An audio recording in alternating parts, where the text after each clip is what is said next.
Welcome in everybody to Tailgate Talk SEC. I am Will Thomas, and we've got a different show for you guys tonight. This is not an SEC podcast. This is not a college football podcast, but in partnership with the draft professor who we've worked with before, we are doing a 32-man mock draft. We have 32 people, including my guy here, John Huey, with the Ravens, who are going to be, acting as GMs doing the whole draft. We have round one tonight, rounds 2 and 3 tomorrow, and then the rest on Saturday morning. And as you guys can see, Fernando Mendoza is already off the board at pick number 1, moved off quickly. But John, how you doing today?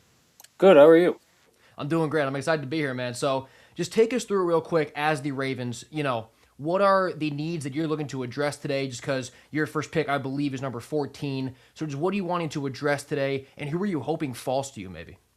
In all honesty, it's got to be offensive line. I mean, you just watched Tyler Linderbaum walk to the Raiders for a boatload of money. Mm-hmm. They did sign John Simpson, which was nice. Brought him back after going back to the Jets for a little bit.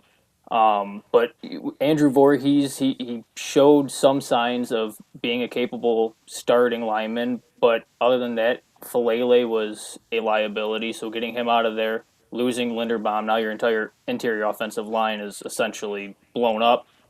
If that's the case, my guy's got to be Ione from Penn State. I've had my eyes on him for a while, and then after the entire free agency played out, it was essentially like he was sitting right there as our guy, even getting our picks back following the Max Crosby fallout. Mm-hmm.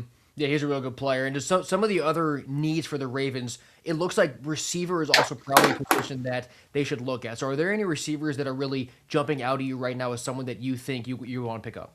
I mean, Mekhi Lemon is a guy that I think a lot of people think the Ravens have their eyes on.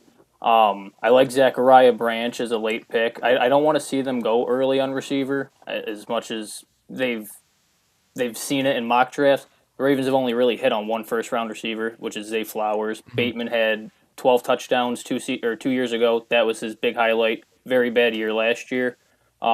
Casey Concepcion, if he's sitting there late in the second round, but there's talks that Miami likes him in the first round.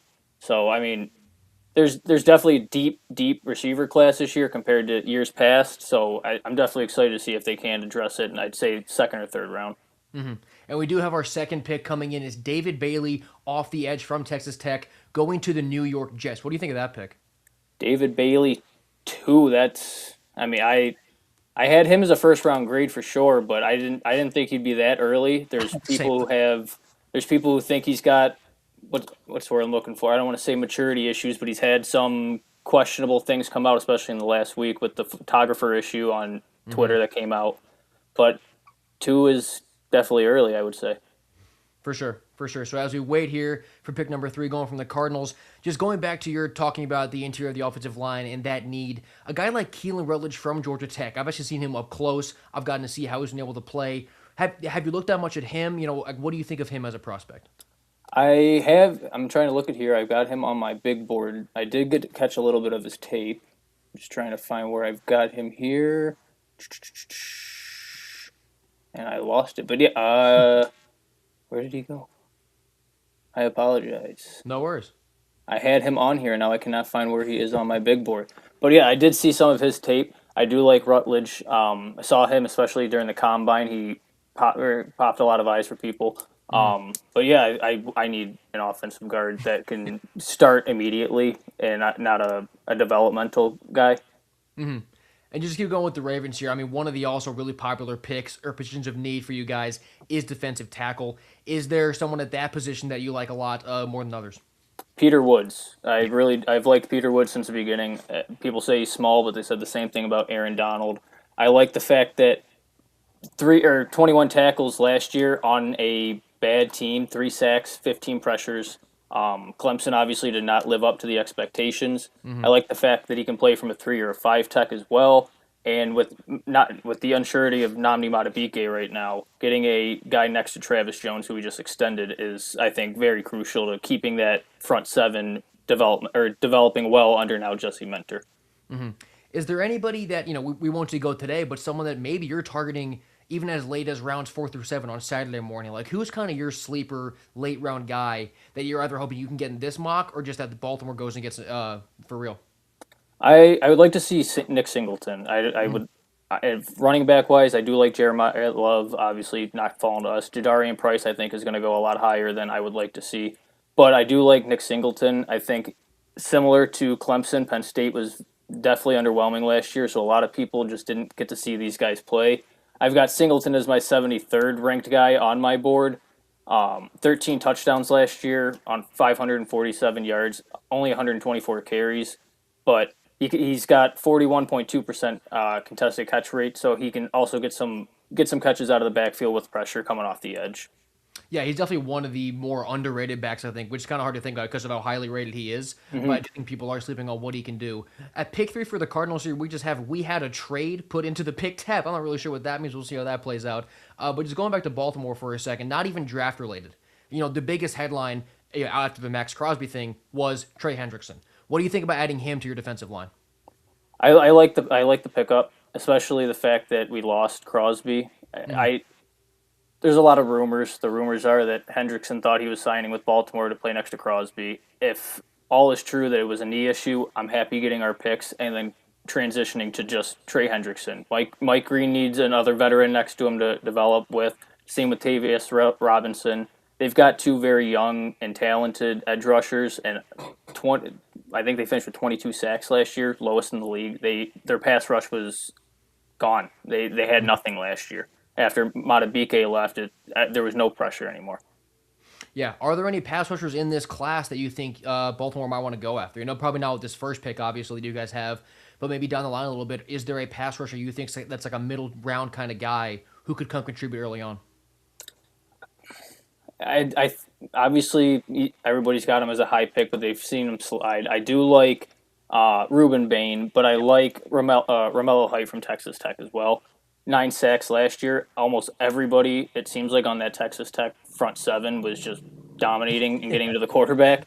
9 sacks, 42 pressures, and just getting to the quarterback is what we need. We need some. We got Josh Allen next year. We got a division with Shedeur. I mean, if Shedeur can develop and turn into what he was in college, you got Joe Burrow, maybe Aaron Rodgers next year. I mean, it's a league or a division in a league where you need to get to the quarterback, and they haven't been able to do it last year. Mm-hmm.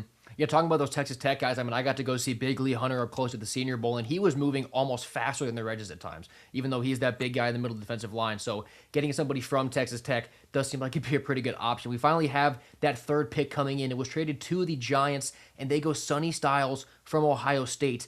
The Buckeyes obviously had that combo, right, of Sonny Styles and Arvell Reese, who are both being talked about really highly in this draft class. What do you think of that pick? Are you surprised it was Styles over Reese? Do you think it's right? What does that say to you? I'm not shocked. I think they're both going to be exceptional players in the league. I do like Reese more, I would say, than Styles. I like the fact that he's kind of like a Swiss Army knife. But if it is in real life for the Giants, Harbaugh does get another dominant player on the defensive side of the ball to build around, similar to Hamilton and Baltimore. Mm-hmm. So the Cardinals did drop there to the fifth pick. An upcoming fourth here are the Tennessee Titans. You're looking at probably an edge rusher, a receiver, or maybe even a center. So they probably won't take the interior offensive lineman that you're hoping for, but they could take one of these receivers off the board, maybe even one of those pass rushers. We'll wait to see what Tennessee decides to do. But just looking at Baltimore too, is there a part of that team that maybe isn't, like a public need, right? Something that not a lot of people are talking about, but something that you want to see the front office address this year? Running back, I mean, and use it with value. I mean, Derrick Henry's getting up there. Obviously, he's still showing he's one of the best in the league, but you never know when those wheels are going to fall off. And this is a team who's known for running the ball. I don't want to see it go from Derrick Henry and Lamar dominating on the ground to Lamar and some guy that they just picked up for the week because they needed to fill a body. Mm-hmm.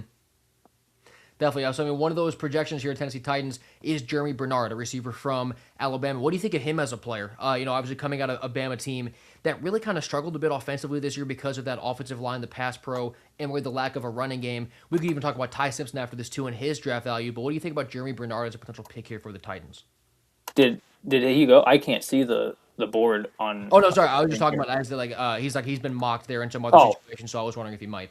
I unfortunately have not seen much of him. I did see a lot of Ty Simpson's tape. I watched extensively his because I have a feeling he's going to fall to Pittsburgh if they take the shot, and I wanted to see some quarterbacks that could fall in the division. Mhm. But yeah, unfortunately, I have not seen much of his. Yeah, I mean, so he's more of that outside guy. I do think he would work well in Tennessee. I mean, they have guys like Alec Ironman are out there, obviously. Calvin Ridley's kind of doing, his thing at this point in his career. Yeah, But just on to the Ty Simpson thing, he's been a pretty polarizing guy in this draft cycle. Dan Orlovsky went on singing his praises on ESPN, and I'm not sure I really think as highly of Simpson as Dan does, but hmm cutting back that Alabama tape, like, at least the way that I see it, and you can, I want to hear what you think about it too, like, that whole operation that Bama ran, like that was probably the worst offensive scheme in Tuscaloosa. I mean, not scheme, but just execution that we've seen in a long time. I mean, no running game. They had negative rushing yards in their conference title game. The pass protection wasn't very good. So Ty Simpson was kind of running around, scrambling. He was getting beat up. Like it was, I'm not sure there were many quarterbacks who would have done much better than him in that spot. So Ty Simpson, I don't think I don't think he's like Mendoza or some of these other quarterbacks maybe, but I do think he maybe got bumped down a few notches, almost unfairly, maybe just because of how bad the situation was for yeah. I one thing I did like about his tape is the kid can zip the ball, but it him. was very obvious that it's in a clean pocket, and he did not get a lot of that last year. Like you said, they did not have much of a run game, and I think if he can get to a team who has a solid run game and can give him a pocket, this kid can succeed. Like I said, he can zip the ball. He's got nice touch on it when he's in a clean pocket and is not feeling that pressure. Mhm. Let's stay on quarterbacks here for a second, and just three quarterbacks who I think everybody thought were going to be incredible this year, and then maybe for their own reasons didn't live up to that. I'm thinking like Garrett Nussmeier, Drew Aller, and Cade Klubnik. Obviously, Drew Aller was really injured. Garrett Nussmeier was kind of injured, where it hurt his, a lot of what he was doing, and Cade Klubnik just outright didn't play very well. But out of those three guys, who do you think has the best chance to, turn it around, come into the league, and be a great quarterback? I think Aller. I, Mm-hmm. I think his size and his physical abilities can. His leadership is an issue in my opinion. Mm-hmm. Penn State never really seemed to rally around him. It was I don't know if you watched. I'm assuming you did the Notre Dame Penn State game. I'm a Notre Dame fan myself. It was kind of like okay, Drew Aller's got the ball in his hands on the final drive. I feel kind of confident that he's not going to get over that hump and get it down the field. He just never really seemed like that guy to me. The team never seemed to really rally around him. It was more the guys of last year. You had oh my gosh, give me a sec. Oh man, just Abdul Carter. I don't know how I just had a brain fart there. You had Abdul Carter, so that everyone was really focused on that. I mean, that guy was playing with half an arm and still dominating in the backfield against Notre Dame. Yeah. But again, I think Aller with his tools, if he's with the right team, similar to a Josh Allen. Nobody really thought Allen was going to go 7 and be an MVP. I Mm-hmm. think Aller possesses similar traits and the size. I think if he gets to a team, he could be a solid backup and turn into maybe a potential starter at some point. And speaking of Notre Dame, Jeremiah Love just went off the board, number 4 overall to the Titans. Did go to the Obviously, Titans. the best running back in this class. Just about how do you see his pro career, panning out? Obviously, we know how athletically gifted that he is. How do you see him transitioning up to the NFL early on? I think he's going to see some similar play or some similar results to Genty early on. I think Tennessee's got some learning to do under the new coaching staff, but I think that the kid's an absolute stud. He's the number one player on my board. Able to watch him on TV every single week and see the fact that he reminds me a lot of Le'Veon Bell. Mm-hmm. He's got the patience. He waits. That hole's there. He's gone. That touchdown against Indiana is a perfect example, or Boston College this year. He just waits, and as soon as that hole opens up, he finds it and he's taking it to the house. I think he's going to be a star, and even if it takes a year of development with obviously a new coaching staff and a new system. Mm-hmm. And what do you think about Jadarian Price, his running mate back there? Obviously, had some of that shine taken just because of how good Love was, but that really wasn't because Price couldn't do it. He was just behind the best running back in the country, just about. So, what do you think about Price as an NFL prospect? I think Price's ability to play special teams immediately, his ability to take a kickoff to the house, Mm-hmm. is going to give him or day two high value. I think teams will see the fact that he is a dominant back. I've got him as my second ranked back. I think he would be the first if Love wasn't in this draft class. Mm-hmm. His ability, like I said, his ability to play special teams immediately will give him high value, and the fact that he's more of a physical runner than Jeremiah Love was, with also showing the ability to elude runners similar to Love. So just stay on Notre Dame here for a minute. Eli Raridon at tight end. What do you think about him as a prospect? I think Raridan is a solid prospect. Notre Dame seems to produce NFL tight end every time you turn around. Having CJ Carr as a true or not a true freshman, his redshirt freshman season, having him there, I definitely think took the offense back. You see with Malachi Fields, some guys are seeing him higher now as they realize, yeah, he is a high talent. Notre Dame just did not throw the ball much last year, but he's also got run blocking ability, which I think is going to give him value to a team like the Ravens, to a team like John Harbaugh with the Titans now, who are going to try and follow that same type of offense. Yeah, you brought up Malachi Fields. I got to see him at the Senior Bowl too, and he made the play of the week on a deep ball from Taylor Green, diving catch. I mean, just looking at him, you can see that the physical tools are there for Malachi with his length, with his size. So I'm definitely excited to see how that pans out to the NFL as well. And we have our fifth pick coming in. It is the Cardinals to trade down to 3 to number 5, and they go Ruben Bain out of Miami. So David Bailey and Ruben Bain are both off the board, top 2 edge rushers in the top 5. And you brought up how I'm surprised too that Bailey went off the board before Ruben Bain, but I mean, I'm not really sure you can go wrong with either guy, but in terms of Bain, like, how concerned are you with the arm length thing? It was, one of the biggest talking points about him as a prospect. Does it concern you at all? And if it does, how much is it? It doesn't concern me because at the end of the day, you watch his tape and the kid can play. I feel at some point the analytics and the measurements don't matter. They said Joe Burrow had a small hand.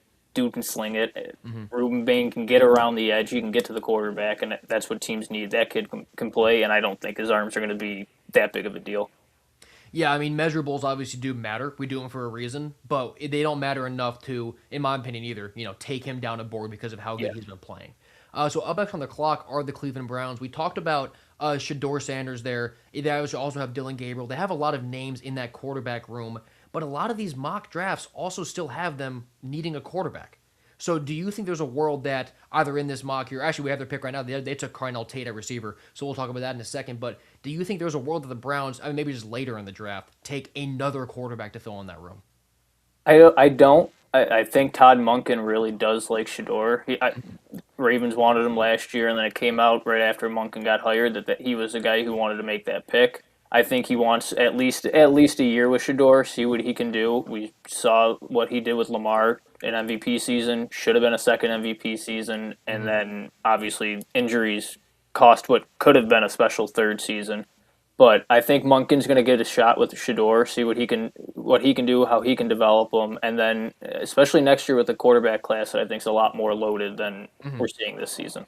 Absolutely. So that sixth pick from the Cleveland Browns is Carnell Tate, the receiver out of Ohio State. Obviously, Tate was running with Jeremiah Smith this past year, so Smith took up some of those targets, but whenever Carnell got the ball thrown his way, it looked pretty good. So what do you think about Carnell Tate? And as a Ravens guy, what do you think about him being in your division? I like Tate's film. He was my highest wide receiver in the class. I like 17.2 yards per reception. But again, it's all going to come down to what can Shador do in this offense. We saw Harold Fannin really take off last year, obviously leading the team in receptions or in receiving yards, possibly receptions as well, as a tight end. So now they get that number one after Jerry Jeudy had what would be pretty much described as a stinker of a year. Getting a guy like Carnell Tate, I think, is going to really help this offense. And now you got Sampson and Judkins when he comes back in the backfield. It's definitely a talented and young offense. And the Commanders put their pick in pretty quickly here. They stayed in Columbus and they took Caleb Downs at safety. So Downs is really, I mean, he's been talked about as one of the best safeties, if not the best safety in college ball, really since his first year at Alabama. He had 2 years in Tuscaloosa, went to Columbus for his final year at Ohio State. I mean, what do you think about him? Is there a better safety or even DB in this draft class than Caleb Downs? I got him as my number 2. I really like Downs' tape. I think again he's a Swiss Army knife. He reminds me a lot of what Kyle Hamilton can do. Put him at free safety, put him in the box. He has the ability to get to the quarterback if needed. He's got some speed and quickness, but I think that he's by far far and above the best defensive back in this draft class. So the Saints are on the clock here. Their GM is currently fielding trade offers, so this might take a minute. So just looking at what the Saints do in theory need: a receiver, an edge rusher, or a cornerback. And a receiver that's been linked in this slot is Chris Bell from Louisville. Now this is maybe a little higher than most people would expect Chris Bell to be taken at least early on in the season before he really did what he did this senior year. And he is coming back from injury. But Chris Bell from Louisville, how much of his tape have you seen? And what do you think about him? I've got 1 second here. I got to pull this up. I got my list here. I just had to get my picks almost up soon, so I had to pull up the draft on my end. There's the draft there, and my rankings here.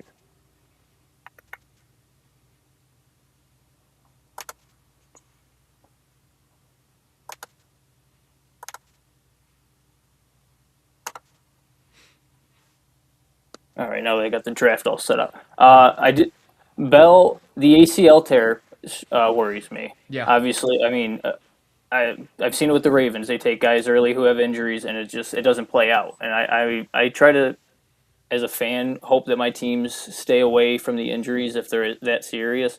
But at the same time, if his knee is coming back clean on images and everything else, and he's got the talent that he still had before the injury, it's a good pick. I just don't know if it would be this. I wouldn't do it this high. I definitely think there is much better receivers available within the class. I was thinking the same thing. So, what receiver do you think would be up here? Obviously, we just saw Colonel taken, but who are those next few guys on your receiver board that you wouldn't be surprised if they go in the next few picks here? I like Mekhi Lemon, and I like Tyson, but his injury history also kind of concerns me. Denzel Boston would also be an interesting one for me, but I think it would have to be Mekhi Lemon. Obviously, bringing home best wide receiver in the country last year. I think he's got very good ability to play from the slot, find that open seams, find the seams, find abilities to get away from defenders. And yes, so I would definitely say Mekhi Lemon if they're going to go receiver this early. We have our 8th pick is from the Saints. We have our 3rd straight Buckeye and 4th overall. Arvo Reese has now gone to the Saints at the 8th overall pick. That's 4 Ohio State players in the first 8 picks. So we finally do see Reese also go with his running mate Styles. What do you think of Reese there fitting in with the Saints? I mean, we talked about a bit of a player already, but what do you think about his fit with New Orleans? I think they need it. You got Chase Young. They just extended him. He really had his breakout year again last year after a couple down seasons. They they need talent. They were an old team for a while. They're starting to get younger again. They got Tyler Shuck at quarterback. I would have liked to see them maybe address offense. There was a lot of talk of Jeremiah Love, but I think getting ETN during free agency kind of put that to an end. I think if Kansas City in real life, if Love's on the board, I think Kansas City could go there. But I like the fact that they went defense. I think it's definitely a good investment for them for a team that needs it in a division of weakness. I mean, that was a pretty rough display of football from the NFC South last year. So they can get some talent on defense and shut down Bryce Young and these other quarterbacks. I think they'll be good. Definitely. So the Chiefs are on the clock here with the 9th overall pick, and they were linked to Ruben Bain for a while, or at least they have been. And in this mock draft right here, they can't get him. And the other edges, David Bailey, Arvo Reese, who's kind of also an edge too, they're also off the board. So who else is on the top of your edge board where you wouldn't be surprised to see the Chiefs go with right here? Did they take Cassius Howell? Cassius Howell's still there. Yeah, I do like Cassius Howell. I got him as my 22nd ranked. I like it, 12 sacks, 15 tackles last year. He has the ability to play as a rush linebacker. But yeah, Kansas City needs help on defense as well. That team needs to get back to where they were, and I think with Mahomes getting some time off with the knee injury and coming back, or getting having such an early pick and being able to get such a young guy or a talented player at this position. So yeah, I would definitely go defense with Cassius Howell if I was Kansas City. Defense, but it's actually not Cassius Howell. They went with Jermod McCoy out of Tennessee, who is a corner. Now this is surprising me a little bit here because I do think that McCoy would have been the best player, the best corner in the country this past season, but he didn't get to play. He was battling a knee injury. So between those injury concerns and also if you've seen any tape on him, what do you think about Jermod McCoy as a player? And then what do you think about him at number 9 here? At 9, I definitely understand the corner. Losing McDuffie, I think it was right of them to address the position. But I was more of a Delane guy if they were going to go corner. I not as high on their pick here at they got 9, correct? Yeah, at 9. Yeah, I mean, I think what you just said is pretty much what I'm thinking too. Like McCoy's a great player, but with just he hasn't played football in a year. He's been battling these injuries. Um, I do think it's a little aggressive to take him that high. But on the clock now at number 10 are the Cincinnati Bengals. Their popular needs have been defensive tackle and offensive tackle and receiver. As a Ravens fan, who would you want the Bengals to not take right now? I mean, who do you hope they don't bring onto their team? Anybody offensively? I mean, Kenyon Sadiq, I think, would finally round out their tight end that they've been searching for. Mm-hmm. They get another young receiver. I mean, you're essentially getting a three-headed monster there. Mm-hmm. They need offensive line though. As much as I like getting to Joe Burrow and disrupting him, they need it. I do like watching Lamar against Burrow. I want to see a healthy Joe Burrow, but I definitely don't want to see anybody that can help them offensively. Yeah, but so just about that offensive line, who are your offensive tackles that you think could be going this high in the draft? Because we haven't seen an offensive tackle come off the board yet. All the offensive tackles are still out there. So who are your top tackles that you think that Cincinnati might go with here? I think it's kind of unanimous for everyone with Fanu Mm-hmm. and Malgoa. I always have a hard time pronouncing his name. I mean, just those are, I think everybody's consensus top two tackles, and the fact that they are still available kind of switches up how I might be looking at things if they Mm-hmm. start falling. Mm-hmm. What do you think about Caden Proctor at tackle? He's a pretty polarizing guy, pretty polarizing prospect. What's your read on him? I have Proctor here. I was actually just getting ready to pull up on him. Where the heck did he go? I like his size, 6'7". Only allowed 2 sacks though on 611 pass block snaps. That's big, especially if for a Raven standpoint, keeping Lamar healthy. But that size is intriguing, in my opinion. I think that's the biggest eye opener for me is getting a guy that big on the line. Yeah, I think he's a really, really good prospect. I mean, because you even saw with that size, Bama even because why not? They threw him some passes, so you know he's a really versatile athlete. Obviously, I'm not expecting that he'll be catching passes in the NFL, but he showed you that athleticism, that versatility, that bend, what he can really do. So I do believe as an athlete and with his size, he's a really, really good player. So I do expect to see him go decently soon here. And the Bengals pick is in. They went with Mansour Delane, who you talked about at corner out of LSU. I think I agree with what you were saying. I would have expected to see Delane go before McCoy. Mm-hmm. But dive into Mansour Delane a little bit more and what you like about him. I like his ability to disrupt passes, 7 pass breakups, and his ability to knock passes out. 37.1% reception percentage and a 26.7 passer rating allowed. He can play the boundary. He utilizes his press man and ball skills. I definitely thought he was the best corner that would have been available. Yeah, he was a really good player. And the thing about, looking at corners, a lot of people when they're, if they're necessarily like, I don't know, casual is kind of a dirty word, but just like people who are, more casual fans will look at a corner, look at his stat sheet and say, he doesn't have much of numbers here. There aren't many stats. He's not very good. That's the point of being a corner. You don't want anything on your box score because you're shutting down that entire half of the field. So I did like Mansour a lot moving up from Virginia Tech to LSU this past year. It wasn't really a great year for the Tigers, mainly offensively, but he was definitely that bright spot defensively. And just tangent here, speaking of LSU defensively, I don't know how much Harold Perkins that you've watched, but as a freshman linebacker, kind of edge rusher guy, he looked really, really good. But then he started to get banged up. This year he wasn't really good. Have you looked at a bunch of Harold Perkins stuff? Obviously he's not. He's actually not even a prospect this year. But just are you excited about him at all? If you haven't been watching some of his tape. I've watched it, obviously not extensively enough for draft purposes, but he's an exciting guy to watch. LSU always seems to have at least one or two guys that you want to make sure you're catching on Saturday. So yeah, I'm definitely excited to see him.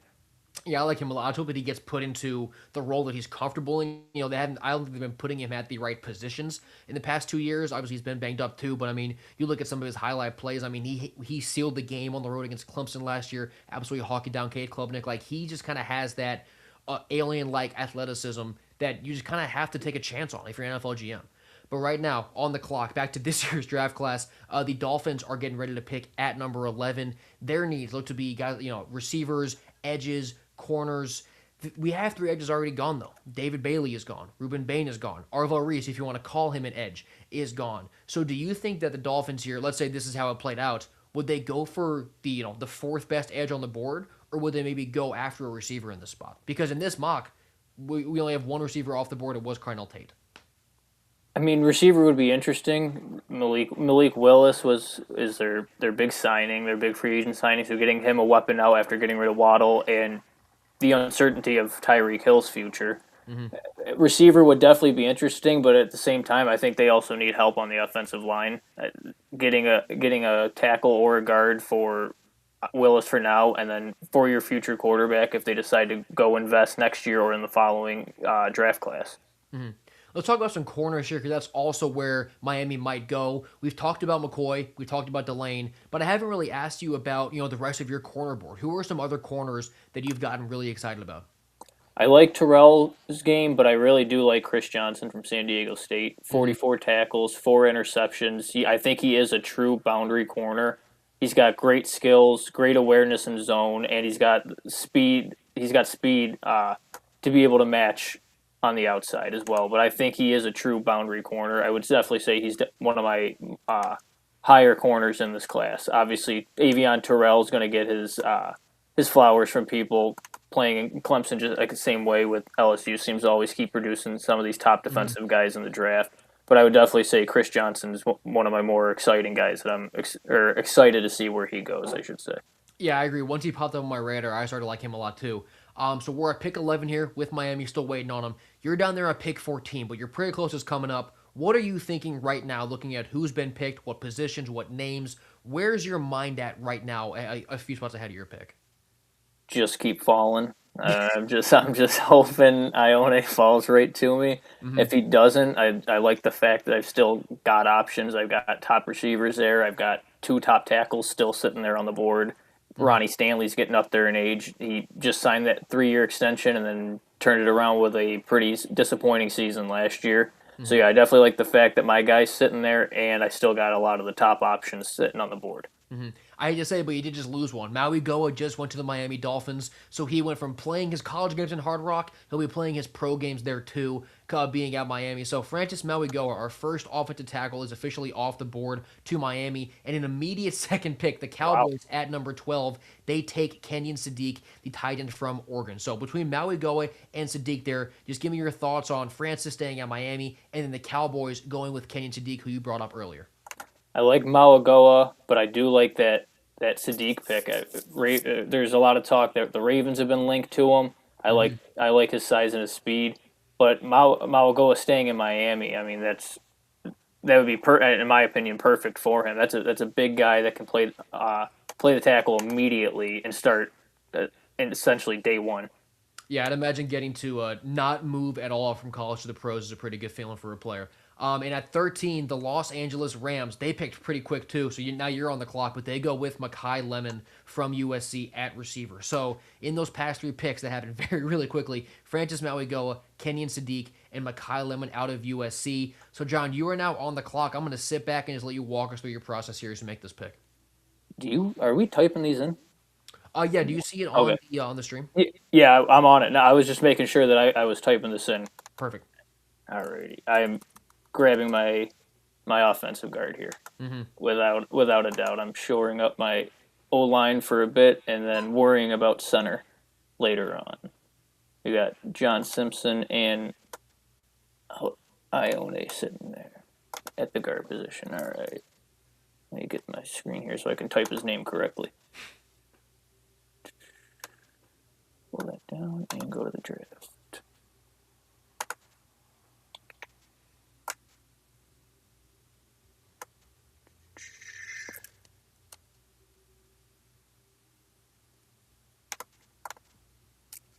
All right, let's see here. OL.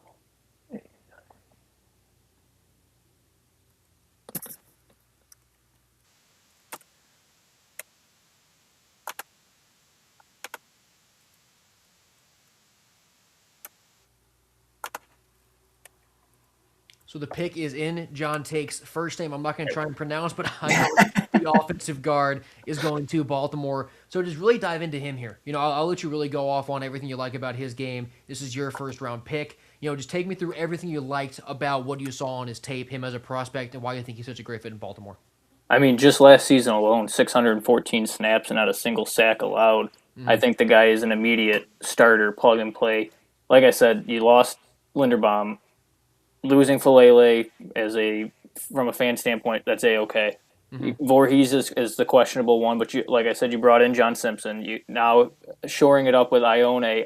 I think you're in a okay spot as far as not having a center for it right now. There's still some options there in free agency. I like Corey Bullock, who's one of our guys from an undrafted free agency standpoint 2 years ago. I like his game. I think he was a backup starter last year, but obviously spent some time on the practice squad.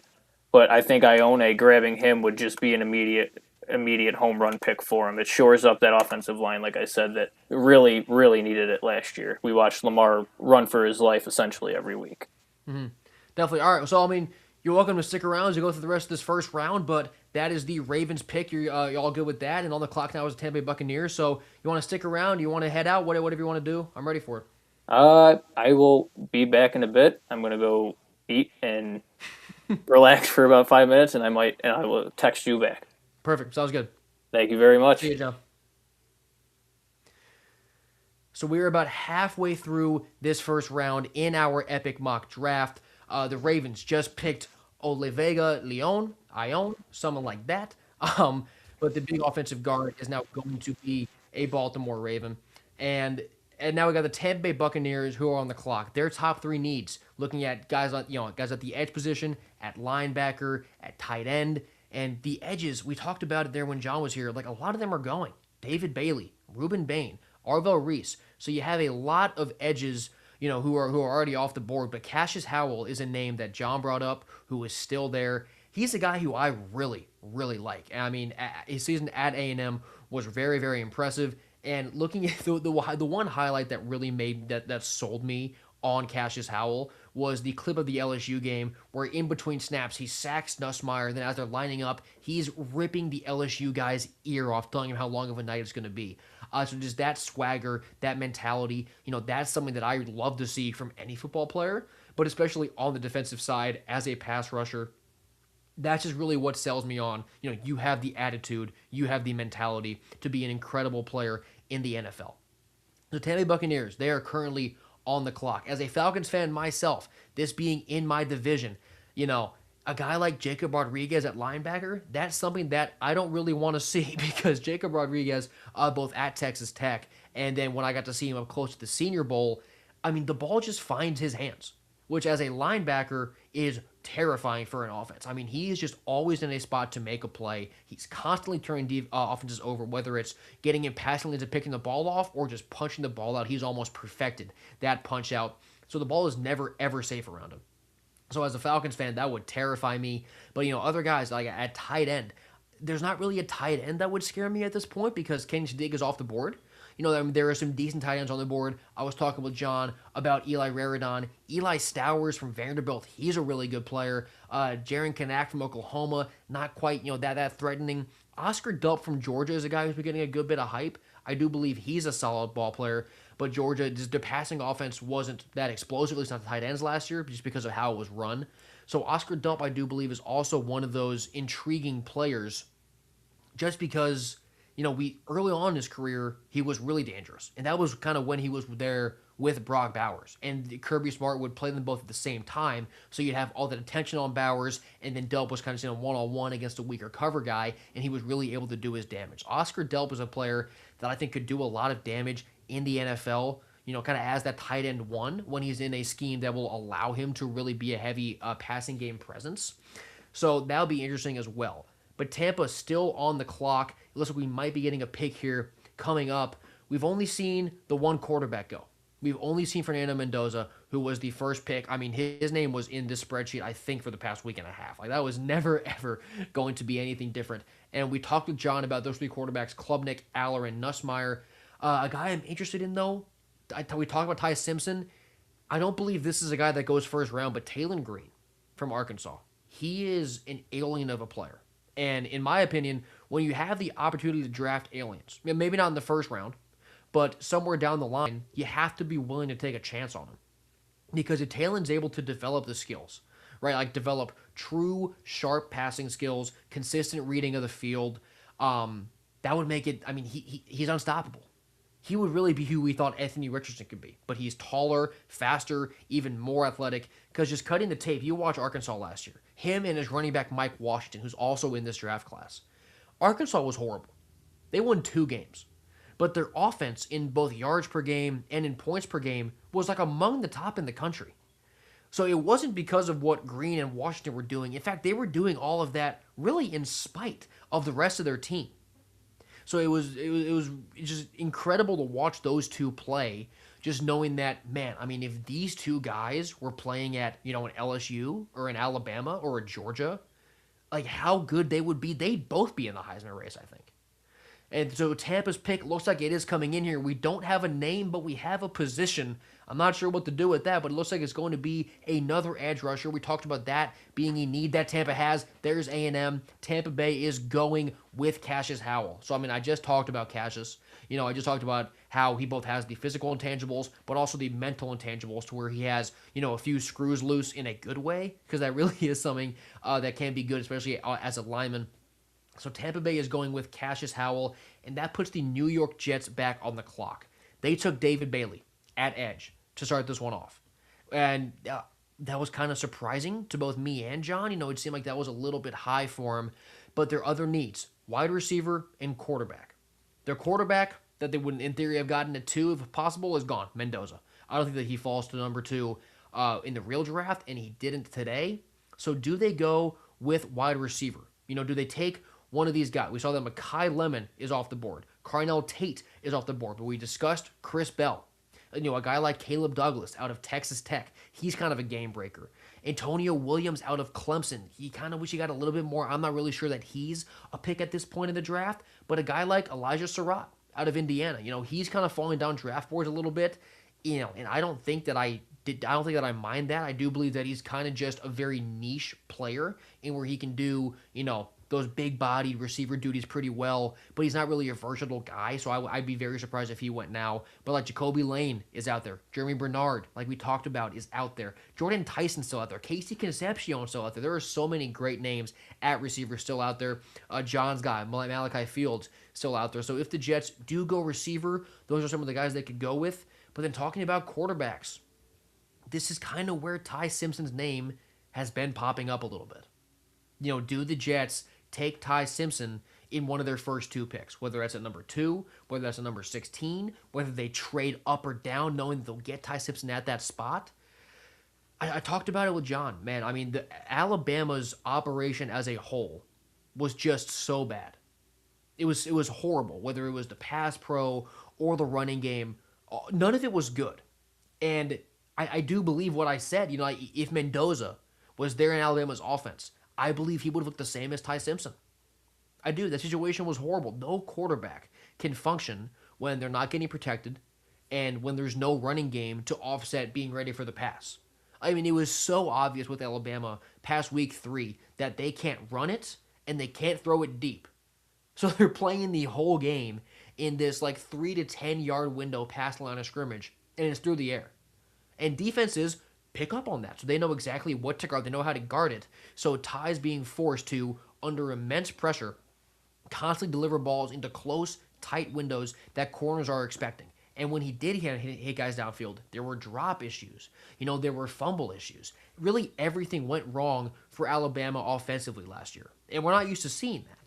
But so as a result, you've kind of seen Ty Simpson's draft stock sort of get hit. But I think he's a really good player. I think he's a guy who could be a very solid pro, and it wouldn't surprise me at all if the Jets went there here, mainly because I don't know who else you take at 15 overall. I don't believe that you take Klubnik, Payton, Aller, or Nussmeier at 15. I don't believe you take Carson Beck at 15. If you follow my socials, you know that I'm very anti-Carson Beck. I just don't think – I think his arm is shot. Talking about Carson Beck, because of the injury that he had to his elbow 2 years ago with Georgia. You just saw there wasn't that much zip on the ball this past year with Miami. And you kind of saw it was a lot of short passes at the line of scrimmage because, granted, Miami had the skill players to throw the ball short to Malachi Toney and just hand the ball off to Mark Fletcher. So Carson Beck didn't really have to do a whole lot, which is a good thing. That in a vacuum is not a shot at a quarterback. But the fact that when he was needed to do something, he didn't do it, that concerned me. The pick to lose the game to Indiana was a bad pick. It was a bad pick. When they were out of running downs, when they were behind the chains, you saw Carson Beck struggle. I just don't think he has an NFL arm anymore because of his injuries, right? Because of the surgery he went through. So it sucks for him that it's injury based. That's kind of hurting his stock, but that's just the reality of it. If I'm an NFL GM, I'm not sure how I take a flyer on a guy whose arm I can't trust. It's really hard to not trust a quarterback's throwing arm in the NFL. So just going through some other quarterbacks here. I mean, a guy like Haynes King from Georgia Tech is not going to go this high. Jalen Daniels from Kansas, not going to go this high. Luke Altmaier won't go this high. Sawyer Robertson probably won't go this high. Diego Pavia, not going to go this high. So it's a bunch of quarterbacks who aren't really first-round talents, but there are teams in the first round that need a quarterback. So I'm interested to see both within this mock, and then obviously more so in the real draft, what these teams who need quarterbacks do. Because, I mean, in all odds, one or two of them are going to have to use a first-round pick on a quarterback that everybody knows isn't a first-round player. And they'll be blasted for it because that's what that's what fans do. But it's going to be kind of hard to, harsh on a team too hard for picking up on a quarterback because they need one. Sometimes teams' hands are forced, and you can't go into an NFL season without a quarterback that you either trust or want to begin developing.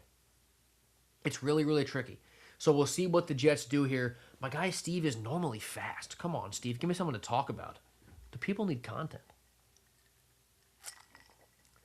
The people need it. But being Tailgate Talk SEC, and if you follow me, you know what I talk about.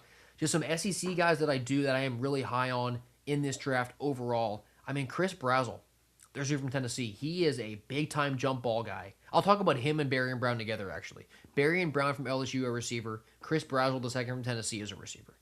They would work so well together in an offense because you have Brazzell, who goes deep. He's a vertical guy. He can jump 25 feet in the air. He can catch anything. So naturally, that play style takes both a corner and it takes a safety because you need two guys on a guy who can jump like that and play vertically as a receiver. What that would do for a guy like Berrien Brown is open up, the left side of the field. Because, specifically, Chris Brazzell outside on the left, Berrien Brown slot on the right. If you put Brazzell on a go or a post, and then you get a man-to-man on Berrien Brown, and he just runs a little crosser, no one can keep up with him. He's stupid fast, Berrien Brown is. So both of those guys, they're not the best receivers prototypically. And they're not really receivers that you're seeing get a bunch of buzz in the NFL draft. But if they're put in the right situations, and they're able to operate within their niche, they're able to do what they're comfortable doing, they're players who can be incredibly effective. And maybe that doesn't even have to mean, 130 yards every now and then. It could be a 20-catch season. But those 20 catches are on, misdirection plays that pop for Berrien Brown. Or those 20 catches are all, 15-plus yards downfield for Chris Brazzell. So that's honestly the most fun part for me looking at, draft lists like this is because I look at a prospect and sure, maybe, Brazzell is missing that fast twitch, that elusiveness, that make you miss in open space. But that doesn't necessarily matter if I have other guys on my team who can supplement that. Football's a team sport, so it's almost hard to look at these prospects as individuals. You have to look at them as who's also around them because that opens up everything. That goes back to what I was talking about with Ty Simpson. You can't look at Ty Simpson as a quarterback who takes all these sacks, is inaccurate, can't stay healthy, because if he was at Indiana last year, Ty Simpson would have won the Heisman. That's the truth. Ty Simpson is a good enough player where if he was in a situation as easy on quarterbacks as Indiana, he would have won the Heisman. So it's hard to look at prospects in a vacuum, which is why this is all, so fun to look at. And we actually have a trade offer for this Jets pick that has not yet been answered. That's why it's taking a minute, because we do have a trade offer out there. So we might be getting a little bit of action here at pick 17. What pick is this? At pick 16. Excuse me. But yeah, so we're moving on here. This is my first time ever doing this fall mock draft. It's a really cool idea, and we have the Jets pick. Thinking I was monologuing about nothing. We finally see Jordan Tyson go off the board, the receiver from Arizona State. 2 years ago, people could not stop talking about Jordan Tyson. I mean, he was lighting it up at Arizona State. He was a massive part of that offense that made the playoff. And then this year, he was battling injuries. So people didn't forget about him, but they kind of forgot about him as, one of these elite receivers in the sport and one of the best in his draft class. I think him being the third receiver is absolutely the floor. If you had told me that you wanted Tyson over Mekhi Lemon, I'd have zero grounds to argue with you. I'd have zero. I think Tyson is that kind of player. You saw what he was able to do with the Sun Devils. The talent, obviously, he had Scadaboo at running back. He had Levitt at quarterback. So those were good individual players, but as an 11-man unit, that Arizona State offense, it wasn't flooded with talent. It's not like Tyson was playing receiver with 2 or 3 other elite players who had NFL futures who were taking coverage from him. He just kind of had to go do it down there. He had a good quarterback getting him the ball. He had a good running game to take some pressure off of the back line, but Tyson really had to go do it himself. He was far and away the best receiver on his team and in that conference. So I'm really excited to see Tyson's pro future. If it is with the Jets, I'm wondering who throws him the ball to start off. Because we've seen the Jets now in this mock with their 2 picks go David Bailey and Jordan Tyson. They have not taken a quarterback. And that probably just goes back to kind of what I was talking about where, I thought that some teams were going to have to just take a flyer in the first round on a quarterback that wasn't a first-round caliber quarterback. That's not what my guy Steve is doing here with the Jets. He's drafting guys who are first-round talents, and he's going to wait for his quarterback. It's hard to hate that strategy, especially in a setting like this where it's just a mock, and it's not like you're going to get fired for doing the wrong thing here. But the Jets are definitely in a tricky spot here more than some other teams. It looks like we have a trade with the Cowboys pick at number 20, waiting to see what that is officially, but we are only on pick 17 with the Detroit Lions. And looking through what the Lions might need, what they might want to do. You're looking at their needs. It's offensive line, it's edge, it's corner. I've talked about it 100 times, man. The edges are going. The top 4 edges are now gone with David Bailey, Ruben Bain, Arvell Reese, and Cassius Howell. So could they go corner? We've seen McCoy and we've seen Mansour Delane already go off the board. But looking through the rest of this corner list, there are some really good players. You have Igbinosun coming out of Ohio State. Chris Johnson from San Diego State. Me and John talked about him. He's a very, very good player. A guy like Devin Moore coming out of Florida, he's been getting a lot of buzz too as the draft season has gone on. I think he's a very promising prospect. D'Angelo Pons from Indiana is still out there. Obviously, his biggest concern is his size. He's a small guy. But, we talked about it with Ruben Bain, right? How we're scared about his measurables, but then you just cut the tape and it's fine. You can argue the same thing for D'Angelo Pons. Yeah, he's smaller than all his receivers. He, in theory, could get pushed around and get out physicaled, but it doesn't happen. It doesn't happen. I mean, he keeps covering all of these great players, all these great receivers who are, damn near twice his size and locking them down. So D'Angelo Pons, I would not be scared of as a prospect at all just because of his size. But some other corners, Keontae Scott out of Miami, Dalen Everett from Georgia. I got to talk to him in Mobile. He's a great young guy. I think he has a great career ahead of him. Brandon Sissy out of South Carolina, he's not getting any attention. Brandon Sissy is not getting much of, if any, attention at all. He's a guy out of South Carolina that has put together some really good games and some really good tape. Now, Carolina sucked last year, right? So there just weren't that many, casual eyes on South Carolina football. Sissy's a really good player. And, Carolina, they have enough NFL draft picks in the league where you kind of zoom out and be like, oh, yeah, we can take a flyer on this guy. But I do think that with Sissy, it wouldn't really be a flyer. It would be you're drafting a great player. Another guy like Toriano Pride out of Missouri, Will Lee from A&M. You have some good corners available here if that's where the Lions wanted to go. But also, offensive line for the Lions. Looking at, tackles, they let go of Taylor Decker, their veteran guy. So some offensive tackles that are still out here on the board. Let's go through some of these. Austin Barber out of Florida. I think he's a strong player. But, Fanu, still out there. Fafano, excuse me. Spencer Fano is still out there from Utah. He hasn't gone off the board yet, and we're at pick 17. We've only had one offensive tackle go, one offensive line go, even. And it was just Francis Mauigoa out of Miami. I'm surprised by the lack of blockers so far through this. I mean, we're halfway through round one. We've only seen one lineman. Spencer Fano, I mean, if he's still sitting in the green room at pick 17 on draft night, I'd be very surprised. I'd be very, very surprised. If I'm the Lions right here, I'm going Spencer Fano. Eliminate that need for an offensive tackle. Then you get Penei Sewell and Spencer Fano, two West Coast offensive tackles playing with each other. That seems like an easy pick for me. If I'm the Lions right now, I am going Spencer Fano to pair with Penei Sewell. But just some other offensive tackles. I brought up Austin Barber. I do believe he's a pretty strong player. Diego Pounds from Ole Miss, he's not getting talked about very much either. He's probably a little more of a project guy. I'd be very surprised if he's round one. But Jennings Dunker out of Iowa. First off, that name is awesome. It's absolutely an offensive lineman name. And then you look at him, he's got red hair flowing down, he's got the right facial hair, and he's just an Iowa offensive lineman. You can kind of blindly trust offensive linemen who come out of Iowa because of that pedigree. So I'm very high on Jennings Dunker too as a prospect. It wouldn't be surprising to me at all if he were to go this early in the draft. Isaiah World out of Oregon, Josh Braun out of Kentucky, Caden Proctor. We talked about Proctor with John a little bit, but there is Spencer Fano. Spencer Fano does go to Detroit here. I think that's a great pick for the Lions. If Fano does fall to number 17 on draft night, the Lions get Fano. I think that's perfect. Then you have an unbelievably, strong pair of offensive tackles, but you get an unbelievably young pair of offensive tackles too. You're not dealing with an age issue at your offensive tackle spot where, if a guy gets hurt, God forbid, it might end his career. You have two young tackles who can bounce back from injury. You have two tackles with a lot of spring in their step, a whole lot of mobility. Fano and Sewell as two offensive tackles seems very, very strong to me. So the Minnesota Vikings, they are now on the clock. Some of their top three needs are center, safety, wide receiver. Let's go through some safeties real quick. We haven't talked very much about safeties in this class.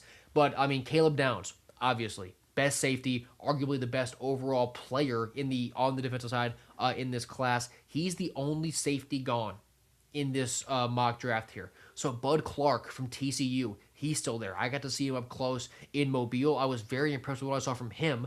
Emmanuel McNeil-Warren out of Toledo, he's a smaller school guy. He has unbelievable metrics. He looks so strong when you watch his tape. I'm excited about him, but I'd be surprised if he was a round one guy. Dylan Thieneman from Oregon, very strong player. Jacoby Thomas out of Miami. We saw plenty from him on their playoff run. There's not been a pick. I thought it was a pick maybe real quick. But just some other safeties here. Jalen Kilgore out of South Carolina, good ball player. Michael Taft out of Texas. I got to talk to him in Mobile as well.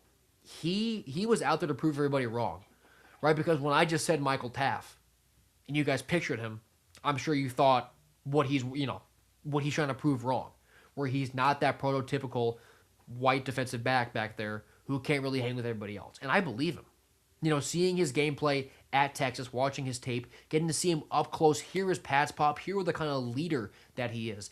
I think that Taft's a great pick. I don't believe he's a top 20 first round pick, but Michael Taft I do believe is a guy who might go a little bit higher than most people are ready for because of those intangibles that you see in NFL teams be able to see up close. So we're still sitting here waiting for the Vikings pick here at 18. The NFC North is getting some back-to-back picks here between the Lions and the Vikings. And then on the clock after that will be the Panthers. I'll get to talk about who I don't feel like seeing in my division again. But this has been a lot of fun. This mock draft has been a good time.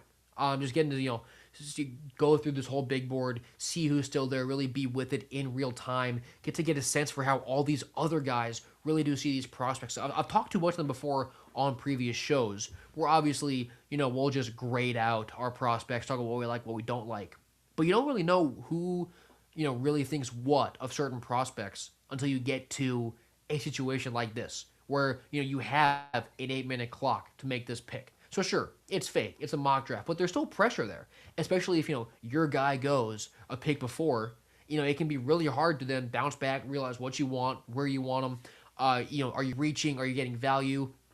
It's just really fun to see this whole process play out as we've been going.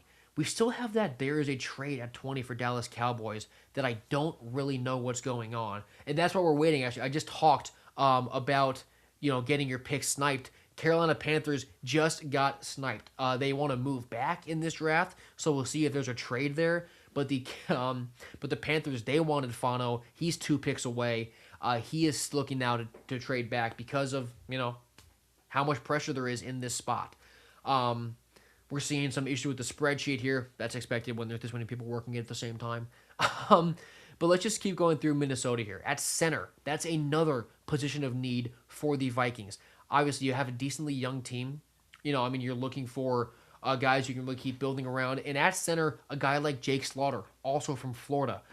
He's a really strong guy. He's a leader. He's kind of the type of offensive lineman that you want. I mean, he's wearing jeans no matter what temperature it is. He's a country guy. He's got that toughness that you do want in the interior of your offensive line. Also, Connor Lew from Auburn, he's also in this class. A guy like Parker Brailsford from Alabama. He was part of that not great offensive line. I don't really think it was his fault. I think the unit as a whole was bad. And then James Brockemeyer from Miami. Smaller guy. His size is also a knock on him as a prospect. But, I mean, he's a crystal ball lineman. I like crystal ball linemen a lot. And I think a lot of the NFL GMs will too. So Brockemeyer is probably not a guy that you see go in the first round.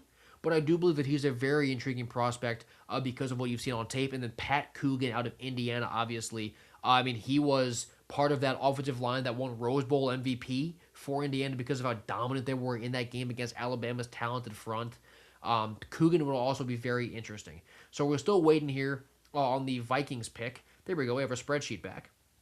But the Vikings are picking. Here is the trade at 20. The Dallas Cowboys traded with the 49ers for that 20th pick in exchange for the 27th pick in this draft. So the Cowboys move 7 spots down. The Niners move 7 spots up. There's somebody that the Niners want. Jim is going after somebody there at pick 20. Hopefully he doesn't get sniped because that would just be a bummer. But the Vikings still on the clock here. Just a few minutes left. We got some college football news here as I'm sitting here. We'll take a little break. I'll be Tailgate Talk SEC here for a minute.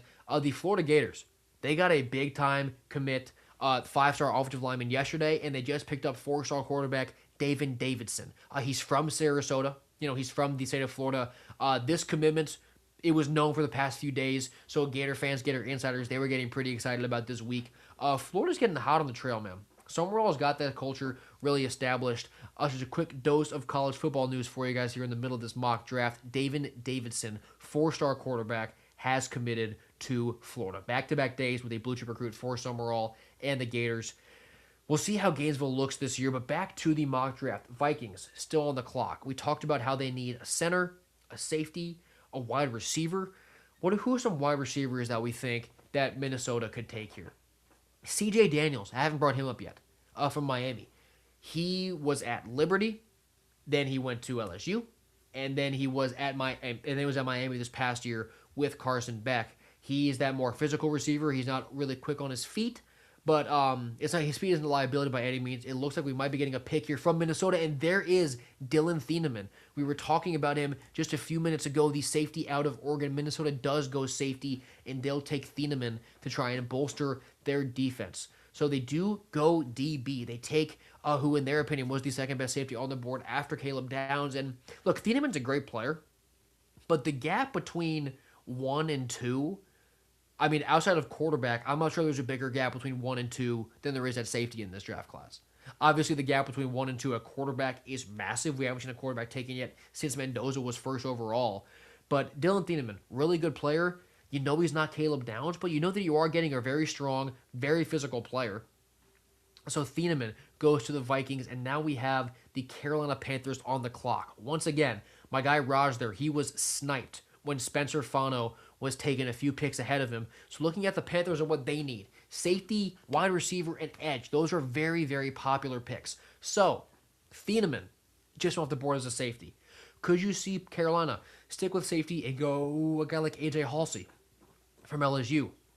I believe he's a really strong player. We just went through the safeties, but guys like Bud Clark, a guy like maybe Deshaun Singleton from Nebraska, Emmanuel McNeil-Warren from Toledo.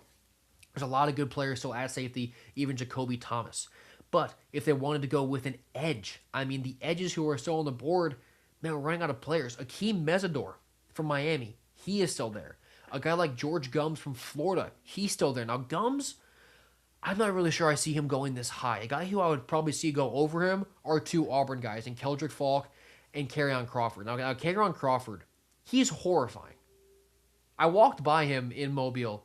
I got like I thought I was getting consumed by a giant. He is such a large person. It's terrifying. But you can just see how athletic he is. So he'd be a good pick anywhere in the draft.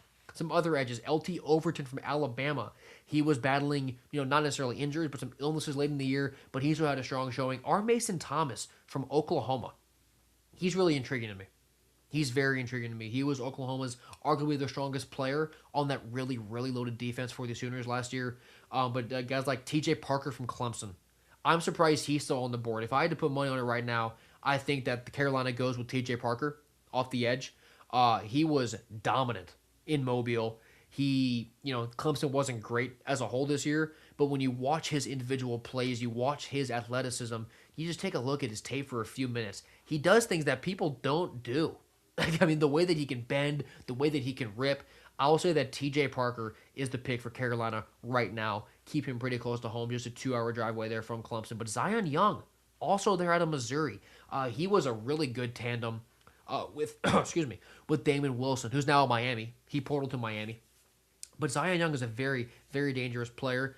Mikael Kamara from Indiana, that's a name too. He's not getting thrown around very much, but he could be a great player. But once again, I do think that right now, this is probably going to be T.J. Parker from Raj to Carolina. And then after that, it will be the Niners who sent, this is a massive trade deal. They sent 3 picks for 3 picks, 27, 127, and 133 in exchange for 20, 152, and 218. So there's somebody that San Fran wants. That pick should be pretty quick coming up here. But for right now, we're still waiting on Carolina. I don't really know how you would go wrong with a guy like TJ Parker here. I really don't. I think that should be the pick, and it would be our first Clemson Tiger taken off the board. Their defense was thought of so highly coming into the year. I loved it. I thought Clemson's defense. I had Clemson winning the championship, admittedly, at the beginning of last season because of how good that defense profiled and because of how much returning production they had on offense. Really, none of it panned out. The bottom kind of fell out from that team, but it wasn't because T.J. Parker was bad. It wasn't. I think that T.J. Parker to Carolina here would make a whole lot of sense. So we'll see what Raj does there with Carolina. I need some water. Hang with me for a minute.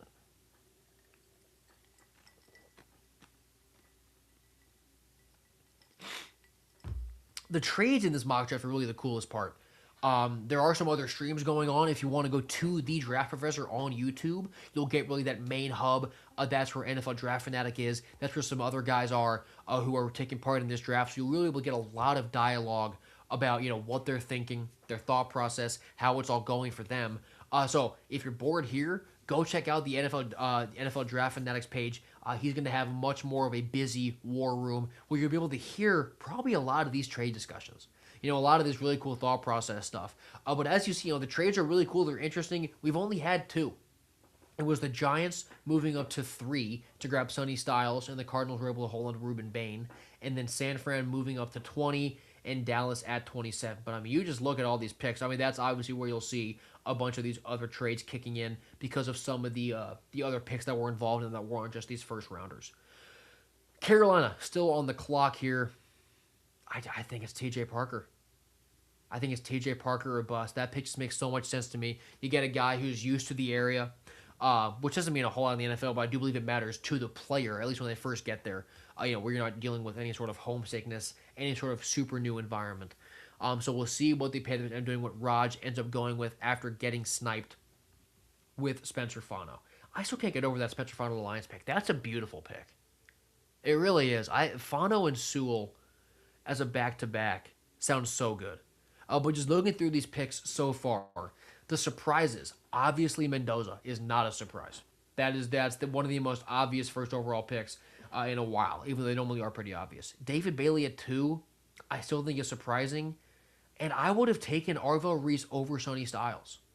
If you wanted that edge, I would have taken Arvell over Sonny Styles, but that's obviously not a knock on Sonny at all. I believe he's a really good player, but Arvell Reese, I just feel like gives you a little more versatility.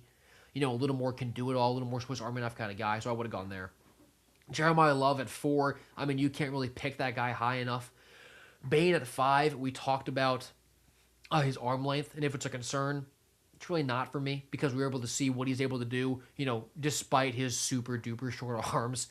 Cardinal Tate at 6, unbelievable receiver, overshadowed by Jeremiah Smith. Even if it's kind of hard to say that Cardinal Tate was overshadowed, given that he's probably gonna be a top 10 pick.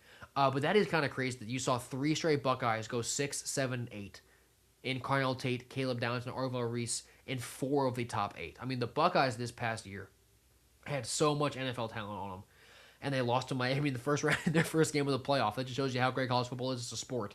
It doesn't really matter how many picks you have. You got to be able to give it for every set of 60 minutes, or if you want to win a championship. But Ohio State absolutely filled with talent. That Jermod McCoy pick at 9.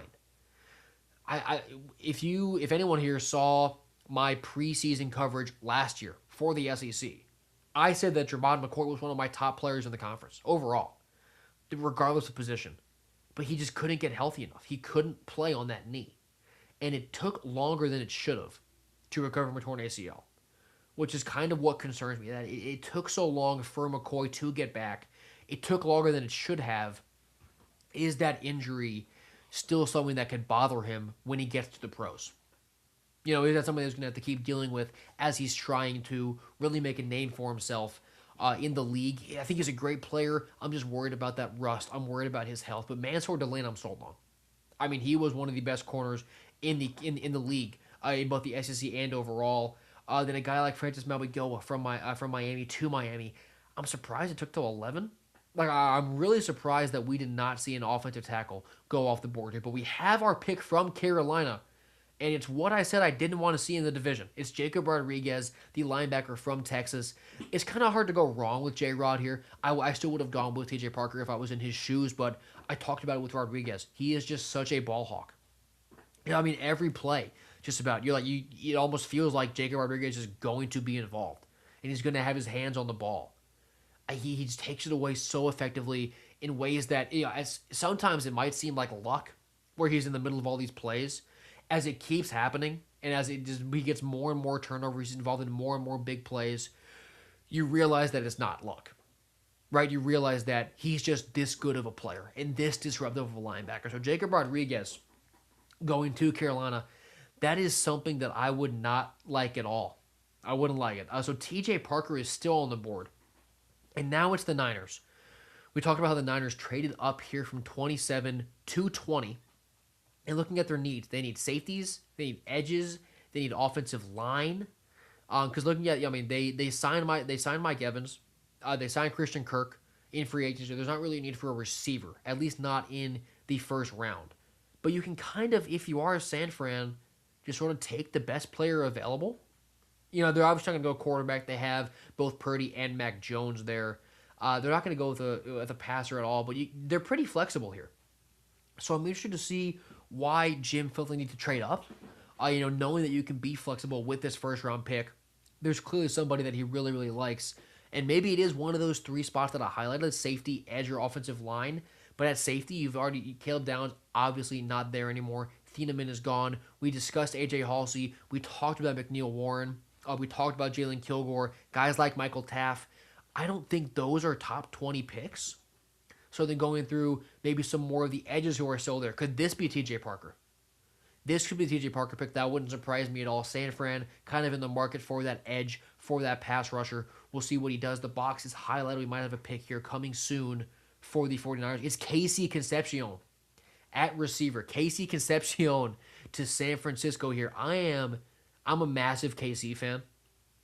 I really am, because any receiver who's able to be as consistently productive, especially deep down the field, with last year's version of Marcel Reed at quarterback, like that says a lot to me. That says a whole lot to me. I mean, I do like Marcel Reed as a player, but he's not a very consistent passer. So watching KC be able to produce as much, as consistently as he did was really impressive. But he's a burner. And what's amazing that he wasn't even the fastest guy in that receiver room. Mario Craver is faster than he is. And Craver's a guy who I'm really excited to see this season as we head towards next year's draft. But Casey Concepcion, man, he has that ability to be kind of either, your smaller slot guy, or he can be a downfield threat as well. Let me pull up his measurables here just so I can get him exact. I mean, he's 5'11", 190. So that's way shorter than you would normally expect for an outside receiver to be in the NFL. But I believe he can do it. He's that kind of athlete. Maybe probably not full time, but you look at it, just with his athletic profile, with how he runs his routes. Casey can play anywhere on the field. That I'm a fan of that pick. You're able to pair him with guys like Mike Evans, guys like Pearsall, a lot of good names in that room. And the Steelers, pretty quick pick here. They also go receiver. It's Omar Cooper Jr. from Indiana. So Surratt is not the first Indiana receiver taken. I think I like it. I think I agree. Elijah Surratt is good at what he's good at, but he's not really a versatile player. He's not a guy that I could really think I could move around the field. And Omar Cooper, maybe he didn't get all that shine at least early on in the year, but after that catch he made against Penn State, he got the talk he deserved. He's that kind of freak athlete where he can toe tap, he can bend his body in crazy ways, he can go downfield, he can go downfield, he can be across the middle. Omar Cooper really is a versatile receiver, so I don't mind that pick at all. We hadn't talked about him on this show yet, but Omar Cooper at 21 to the Steelers, a team that's been dying for good skill players. I like that a lot for Pittsburgh. I think that would be a very good pick. So at 21, the Steelers, they go Omar Cooper Jr. Up next at 22, we have the Los Angeles Chargers. Looking at the Chargers, their draft profile, what they could end up going with. Their team needs a lot of its offensive line, right guard and left guard, and then some defensive tackles. So looking at some of the interior offensive linemen, we've talked about a good bit of these guys. Let's actually go to D tackle. We haven't really touched on the D tackle group very much yet. Caleb Banks. I think Caleb Banks, if Lee Hunter didn't exist, I think he's the best defensive tackle in this draft class. Obviously, you also have guys like Peter Woods, but seeing Banks in Mobile, hearing him talk, and just watching how physical he was, how badly he wanted to be there, how badly he wanted reps against the best players. I'm incredibly high on Caleb Banks out of Florida. I brought up Big Lee Hunter at Texas Tech. I mean, he took the Senior Bowl by storm, did Lee Hunter. Then obviously, guys like Tim Keenan from Alabama, Zane Durant from Penn State. There's a lot of really good D tackles that are kind of being overshadowed by this edge group. The D tackles are, but there's a lot of really good players here. So I think that'd be very interesting to see if Los Angeles goes with one of those big hogs up front to really clog up the middle. But at the right guard and left guard spot too, guys who are still on the board at the guard position. We have DJ Campbell from Texas. We have Carmona from Arkansas. I think Fernando Carmona, he's a really interesting prospect too. Jalen Farmer out of Kentucky. Keelan Rutledge from Georgia Tech. We talked about that guy with John. We talked about Keelan Rutledge with John. Would he be interested in the Ravens going there? Or would he take him at 14 here in this mock? And he liked him. He didn't like him as much as some of the other linemen, like some of the superstars, obviously. But Keelan Rutledge out of Georgia Tech, that could also be the pick here. So if I was making this pick for the Chargers right now, I'd either be Keelan Rutledge or I'd be Caleb Banks. But we're waiting on, the Chargers are waiting on, they're going to hear back about trades, so we might have some action here with the 22nd pick, and then they're going to make their selection. So they clearly have somebody in mind. I would imagine it's got to be a lineman. It has to be an interior lineman, whether it's on offense or on defense. But they're listening to trades. You get to see all sort of those politics, get to listen to those doing these mock drafts. It's a lot of fun. But we have got just 10 picks left in the first round of this draft. I hope it was fun for you guys. It has been for me. Just, get into talk about all these guys again who were, running the college game last season that we won't get to see this year. But then it just kind of reminds us, like, look, previewing this next season, there's going to be a lot of these guys that we'll be talking about in the first round, little all over the sport again. So we can try and snipe those guys over the summer before the season starts so that we can look really, really smart when they go top 10 in the next NFL draft. Have another water break here while we're waiting for the news of the Chargers pick.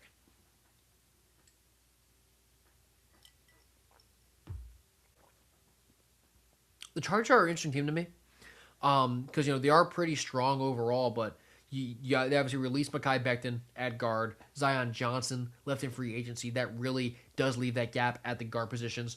They did sign Tyler Biadasz, someone at center. but the guard spots are still an issue. They have Cole Strange, but I do think that they should fill in with an offensive guard. Could it be Jalen Farmer? Could it be Keelan Rutledge?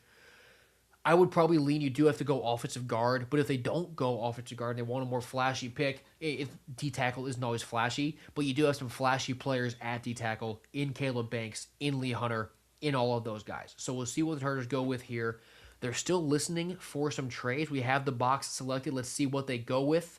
This should be about to punch the pick in right now.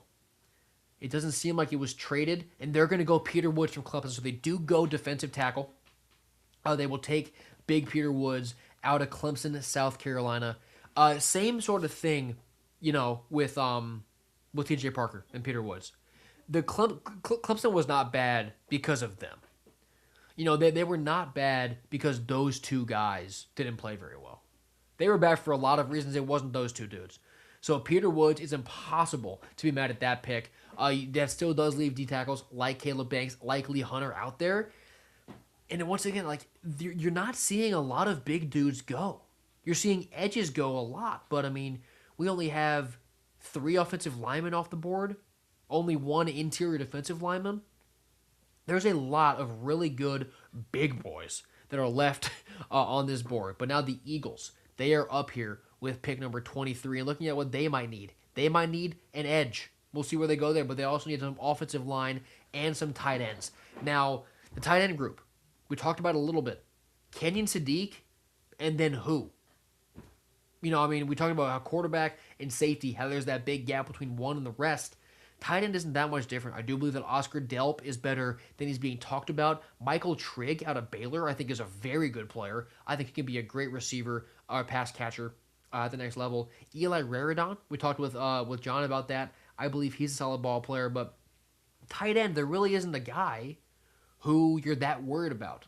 If a team or division drafts a tight end once you get by Kenyon Sadiq. So there is the pick. They go offensive line. We get Monroe Freeling at offensive tackle out of Georgia. Freeling was, he was an animal. Absolute dog. Pun. Huge pun there. But a Kirby Smart offensive lineman on either side of the ball that comes out of Kirby Smart's program. It's really hard to not like the idea of that. Just because of how strong, how physical, how mentally tough that program always is. Freeling was a really good player. We didn't talk about him too much among the offensive tackles, but he's a great pick there.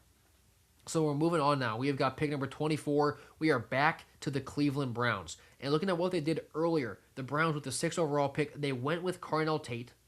And now with their second pick in the draft, it'd be interesting to see where they go. Because looking at their team needs, you have receiver, obviously, but then you have offensive tackle, and some people are still saying quarterback, but they would not go quarterback in the first round. If you want to draft another quarterback, if you're Cleveland, it has to be later because you know that you're probably not going to draft your starter next year. You still have Shedeur. So the quarterback will not be the pick here.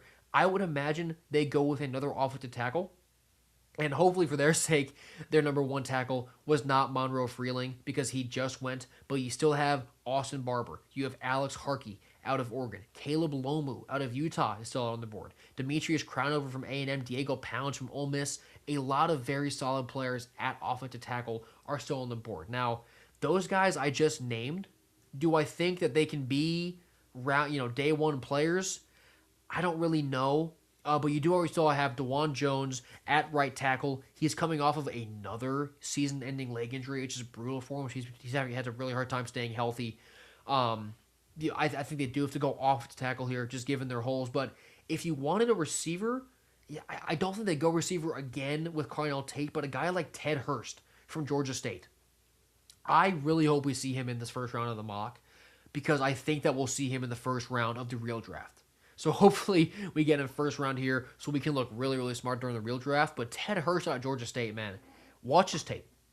Maybe you've heard his name now, but maybe you hadn't necessarily watched him. I got to watch his tape, then go see him in Mobile. He was like the smoothest looking guy there until Chris Hilton showed up. But he's also like one of the biggest guys there. He has so much height, so much size, but also so much fluidity.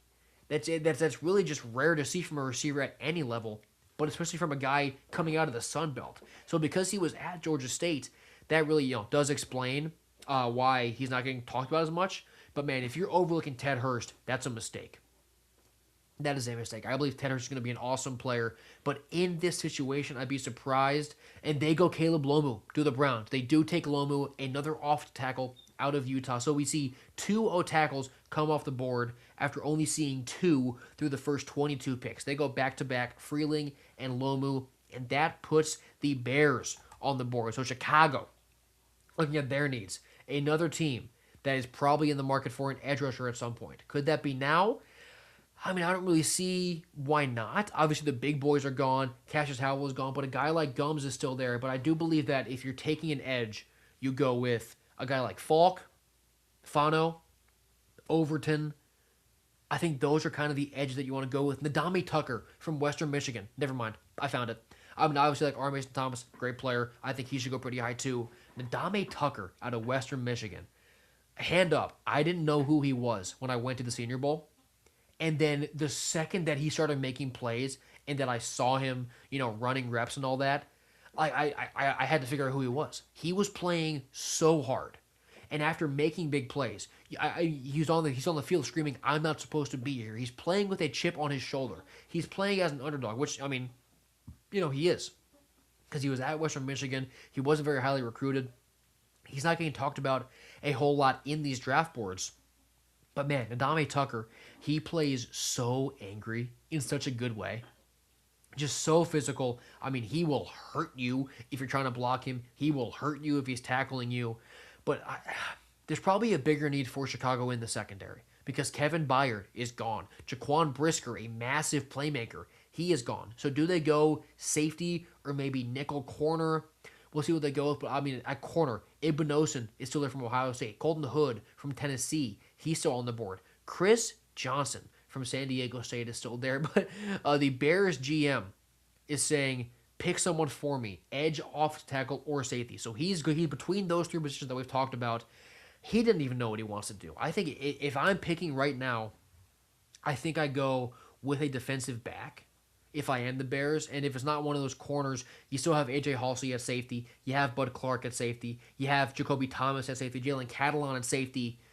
There's plenty of good safety still out there. So I won't tell him to do that. I'm going to go ahead and still be hands off here. But if I'm him, I'm going safety for Chicago to really try and fill in that gap that Byard and Brisker left.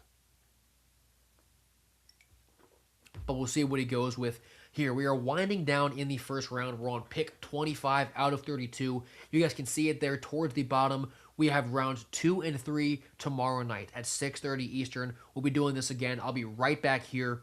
And then rounds 4 through 7 will be Saturday morning at 10 a.m. Eastern. So we'll be doing this really for the next 3 days as we go through this whole mock. This first round it's been really fun.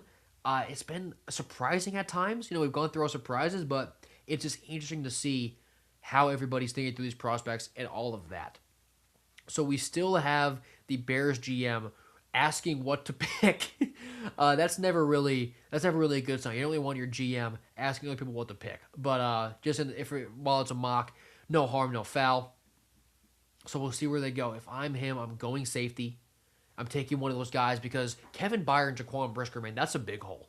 That's a really big hole. I mean, Brisker was really coming on. I mean, he was playing so well towards the end of that year. He had a big time pick late in the season. He's just going to keep elevating his game, is Brisker. So that's a pretty big loss in your defensive backfield if you are Chicago. So I do think you have to replace that. Whether it's a guy like A.J. Halsey or Bud Clark, maybe even V.J. Payne from Kansas State, a guy like Robert Spears-Jennings from Oklahoma. I talked about Michael Taft, how much I like him. I don't believe he's first rounder. I think he'll be more of a middle round pick, Will Taft. But the Bears, in my opinion, you have to go safety here if you are Chicago, and we'll see what he does. Just some notable names still on the board.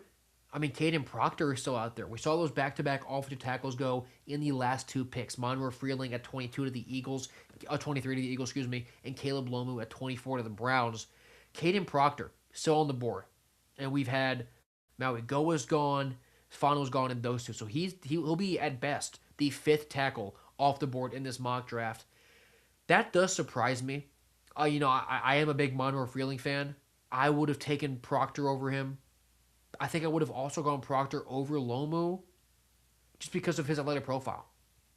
Like I talked about with John. I mean, He does things that offensive tackles just can't do. You know, I mean, you watch him from on TV, and he looks slow because of how big he is, and just like how his legs physically move slow. That doesn't mean that his body's moving slow. I mean, he is faster than everybody who's ever evaluated him. So Proctor, I think, should have gone by now. But we'll see what the Bears do here. It looks like the pick is about to be put in. Chicago Bears at number 25. Will they go safety? Will they go somewhere else?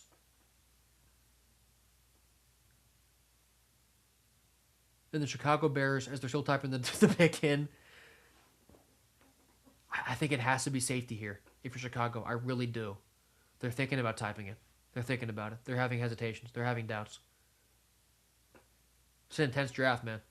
It's intense. You can get out there, you can type the name in, and then right before you press enter, just all falls apart. It's not supposed to be easy. If it was easy, we'd all be doing it. If it was easy, we'd all be doing it. Actually, fun fact about the Bears GM, NFL Outdated. I actually got into a bit of a fight with him about about college basketball a few weeks back. I think it was about the Iowa-Florida game, about how the punch should have been called an ejection. So we have a bit of a history here. So it's all friendly, but he and I do have a bit of a beef history on Twitter, which is kind of a fun little fact doing this mock draft. So we're still waiting on his pick. I think you have to go safety. I've said it 100 times. But, I mean, guys like A.J. Halsey, they're really good players. Are they first-round caliber players? I mean, maybe not in a vacuum. But when you're in this situation, you kind of have to go with what makes the most sense for your team. We talked about with quarterbacks, how maybe a team's going to have to swallow the pill and take like a third-round quarterback talent in the first round. It's just how it goes. You know, the draft is an unforgiving place. It's an unforgiving place.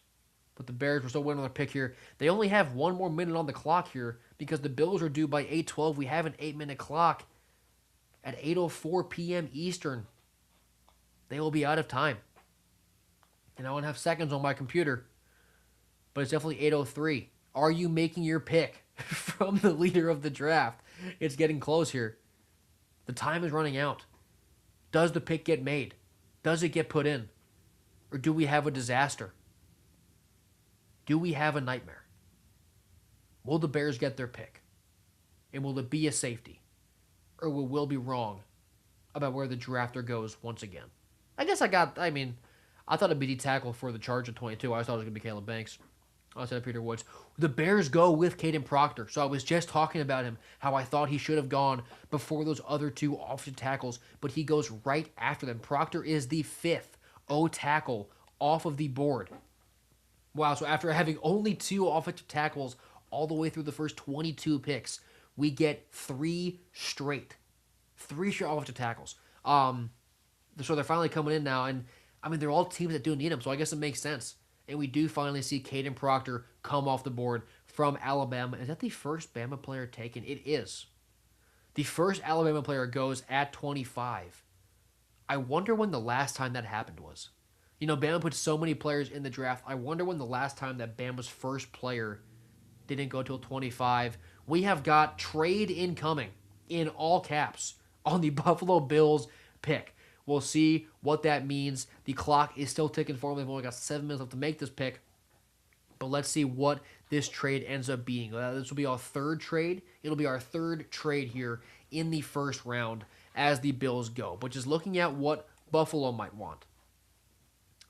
They, edge, linebacker, and receiver. Those are the very popular picks for the Bills here. So at edge, we talked about who's still there. Mainly Akeem Mesidor. You know, a guy like K'Ron Crawford, LT Overton. Could they go there? Well, I guess they're not going to go there. Sorry, I don't know why I'm doing this. Because they're trading the pick. So we'll see what happens here. We'll see who the Bills trade the pick to. Is going to the Cardinals. The Arizona Cardinals have traded for the 26th pick in exchange for the 34th and 104th to Buffalo. So the Cardinals are now taking this pick. And their needs, offensive line, quarterback, maybe even a safety. So do the Cardinals take the second quarterback of the draft here? You know, I mean, I would be surprised, even though it is a weaker quarterback class, that like we all know, I'd be surprised if there's only one quarterback taken in the first round. Could this be where Ty Simpson goes? Trade incoming approved. Could this be where we see Ty Simpson go? Could he go to Arizona? Could he stay in red? Could he stay with the letter A? You know, I think he's a great player. I think he was in a bad situation. Could this be where Ty Simpson goes? Or could it be a fourth straight offensive lineman? I think we probably see them. I mean, they could go somewhere like Jude Bowery out of Boston College at offensive tackle. But man, they need a quarterback so bad. You release Kyler Murray. I mean, you do have Gardner Minshew, but I mean, you can't try out Gardner Minshew in week one. I think you take the most pro-ready quarterback right now, and in my opinion, that's Ty Simpson. Now, could it be a guy like Drew Aller? Could it be Cade Klubnik? Absolutely, it could. Guys who I don't think you're comfortable taking here, if you need a day one starter, I have pause with Garrett Nussmeier, just because of how, I mean, I guess if I would say you can take Drew Aller, okay, I'm going to ask Drew Aller too. I don't think you take Aller or Nussmeier here if you're looking for a day one starter because of how little football, or at least how little healthy football, they each got to play last year.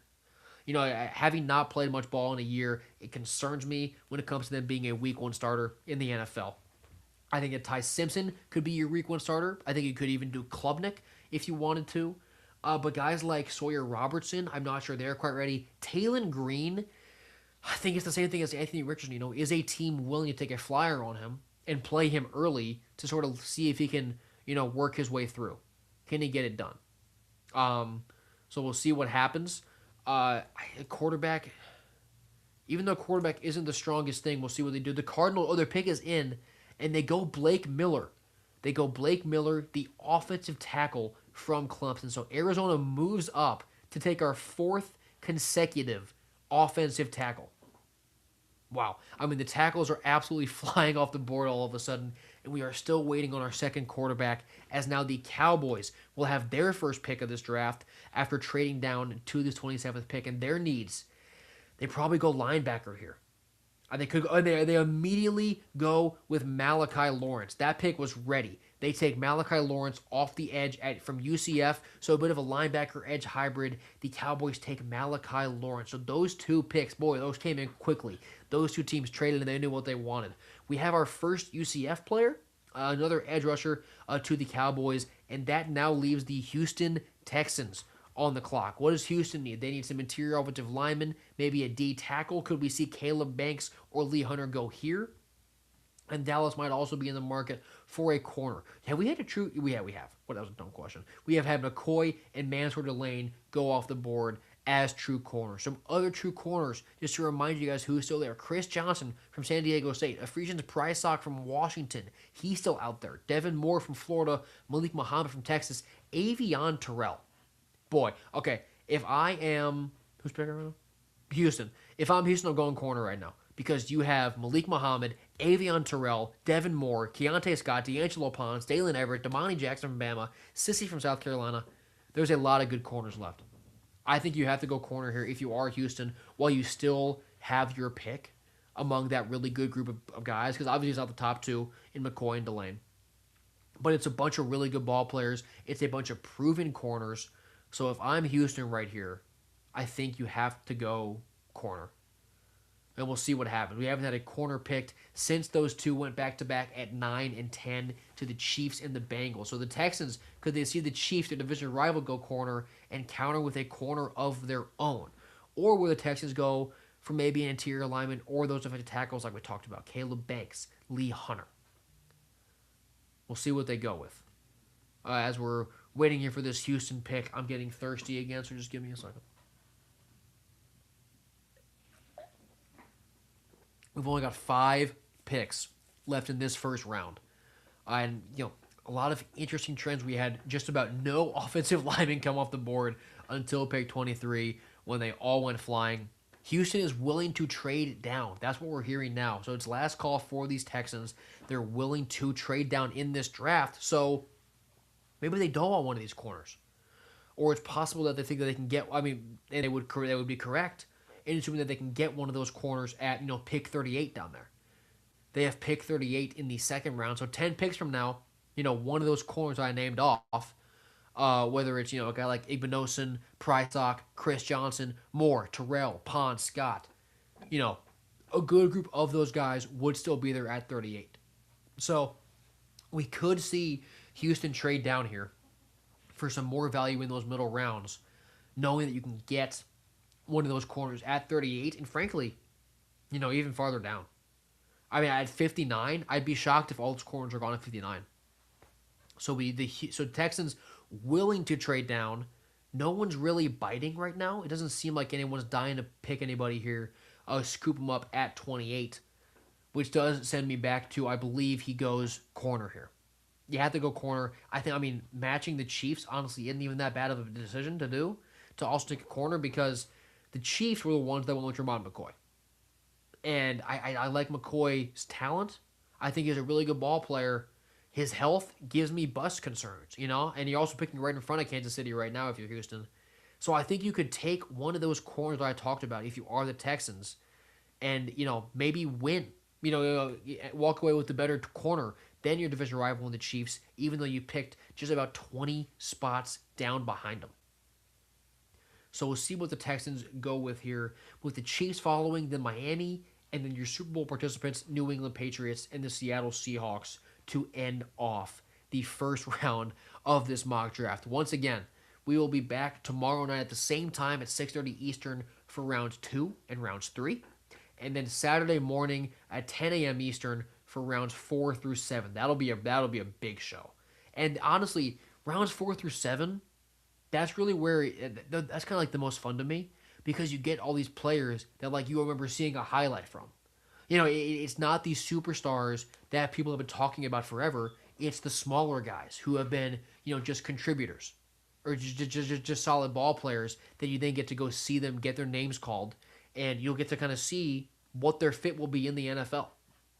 You get to really picture like, okay, this worked for this guy in college, and now I might be able to work in the NFL in the same scheme. So Saturday morning, I'm very excited for, but tomorrow night we do get rounds 2 and 3. We get kind of a mix of both. You got a mix of those big time players with some of the smaller guys. And rounds 2 and 3, we might get a quarterback heavy day 2. I think that's where this could be headed. But for right now, at pick 28, the Houston Texans, we're still waiting to see what they do. But just a few picks left. Once again, I think you have to go corner. That just seems like the pick to me. We'll see what happens. There are just so many corners available, which I guess, that is kind of why you might not go corner here if you are Durst. Because, you have those 2 picks in the second round, including one at pick 38, knowing that one of those corners, just because of how many there are, because of the volume, they will fall to you in that spot. So I'm very interested to see what he ends up doing. We should be pretty close to the clock running out on him, though. So this pick does need to come in soon. We should have our answer very, very quickly.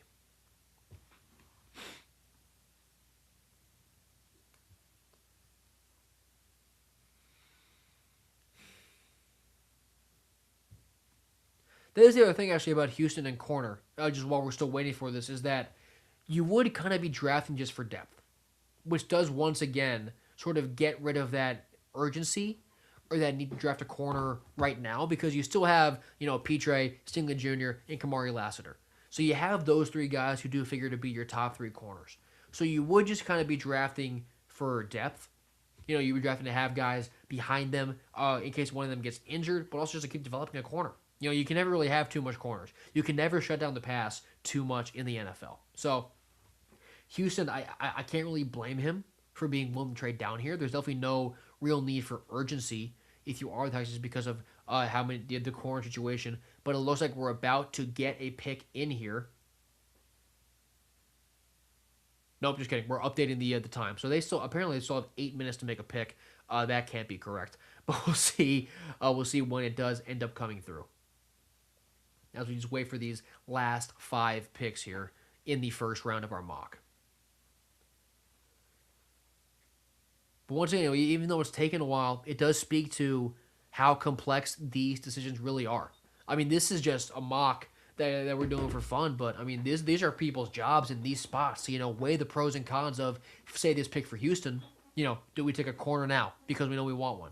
Or do we wait knowing that it's going to be a depth piece that we can probably get later? It's really, I don't want to say a chess match, but like you really are, you have to think so many moves ahead in your head when it comes to making these draft picks because of how consequential, picking a certain position here, trading down, what the team behind you can do. Because like if this was a higher stakes spot, Houston right in front of Kansas City, as long as it makes sense, they can kind of just play defense. There we go. We do have the pick. It is Max Ianacor, the offensive tackle. So Houston goes big guy from Arizona State. We have our fifth offensive tackle in the last 6 picks going to Houston. I'm a little surprised they went tackle. Um, Obviously, it's never a bad idea to keep bolstering up your offensive line, but I thought they might go interior O line if they did go O line, or just go corner, like I said. But Kansas City, they are now on the clock at 29 and going through what they need. Yeah. Oh, sorry. I kept calling them division rivals, the Texans and the Chiefs. They're not. I'm sorry. That was incorrect. I meant just conference foes. But the Chiefs here coming up, edge, receiver, and D tackle. Those are really kind of what you're looking at as their big needs heading into this draft. But they went corner, and they go T.J. Parker. There we go. We get Clemson's mammoth off the edge. T.J. Parker off the board here to Kansas City. You know, the Chiefs have been linked to Ruben Bain at 9. In this mock, that didn't come through because Bain went 4th. And now you see them get their edge, T.J. Parker. That's probably why they went corner at 9 there. I'm surprised that maybe they didn't go receiver instead, but they knew they could wait on T.J. Parker to fall down here late in the first round. So Kansas City gets T.J. Parker at pick 29 to fill that gap they have at the edge position. And now we get to pick number 30, the Miami Dolphins. They are up here with only 3 picks left in this draft. We're talking receiver, edge, corner, things like that. They've already taken Francis Mauigoa in this round, which does not fit any of those. So, I mean, coming off the edge, I'm not really sure there are that many guys left that are worth a first-round pick at edge. You probably go receiver or corner. I've already gone through all those corners when we were talking about Houston's pick. So I think they might go receiver here. You know, I mean, there are tons of great receivers still out there. You know, we talked about Chris Bell, how good of a player that he is, even though he's been dealing with some injuries. The ACL is scary, but just some of the other receivers still on the board. Caleb Douglas, I think he's a first-round player. I really do. So Caleb Douglas, if I'm Miami, he's a guy I look at really, really hard right now. I think Denzel Boston could be a first-rounder. Jeremy Bernard probably should be a first-rounder. But guys like Chris Brazzell, CJ Daniels, I'm not sure they're first-round players. But the one that I do believe is first-round is Caleb Douglas. You know, getting to see him from Florida to Texas Tech and then getting to see him in person at the Senior Bowl, he's just such a good jump ball guy. You know, I mean, he's so athletically gifted, so long, so tall, where it's almost impossible to miss him with a ball. And having a guy like that on the outside is so invaluable because it takes so much pressure off your quarterback. You know, he can just put it up high in a safe spot where a defender can't get to it. And you know that more often than not, he's going to go get his hands on it and probably bring in some really, really tough catches. So Caleb Douglas, in my opinion, probably could and should be the pick here for Miami because, you know, you don't know what's going on with Tyreek Hill. They traded Jalen Waddle. So there's a lot of uncertainty at that receiver room for Miami. I think you have to go Caleb Douglas here because of how good his ceiling is. So we'll see what Miami goes with here with only 3 picks left in the first round of this draft. It's been a lot of fun. It's been a ton of fun. Just kind of getting to talk through, you know, thinking about what I would do versus then seeing the contrast a lot of the times in what is actually done. You know, just everyone looks at these players differently and they look at team needs differently.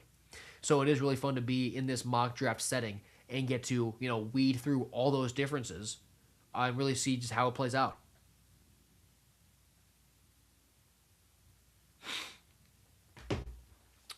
TJ Parker finally went off the board. I like that a lot. You know, I was waiting on both those Clemson guys to go, both Woods and TJ Parker. And we had their offensive tackle. I forget where he was. Blake Miller there, right, at 26 to Arizona. So 3 Clemson guys now have gone from picks 22 to 29 with Cade Klubnik still on the board.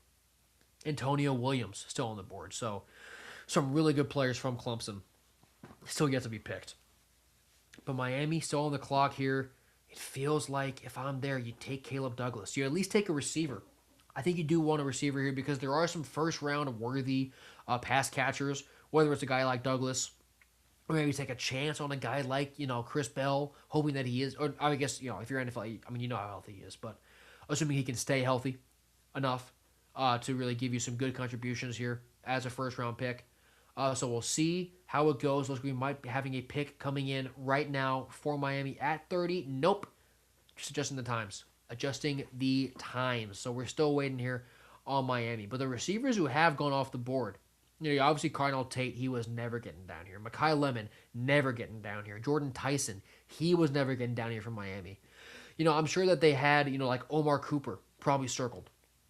Now they probably had Casey Concepcion circled as, potential picks for this spot.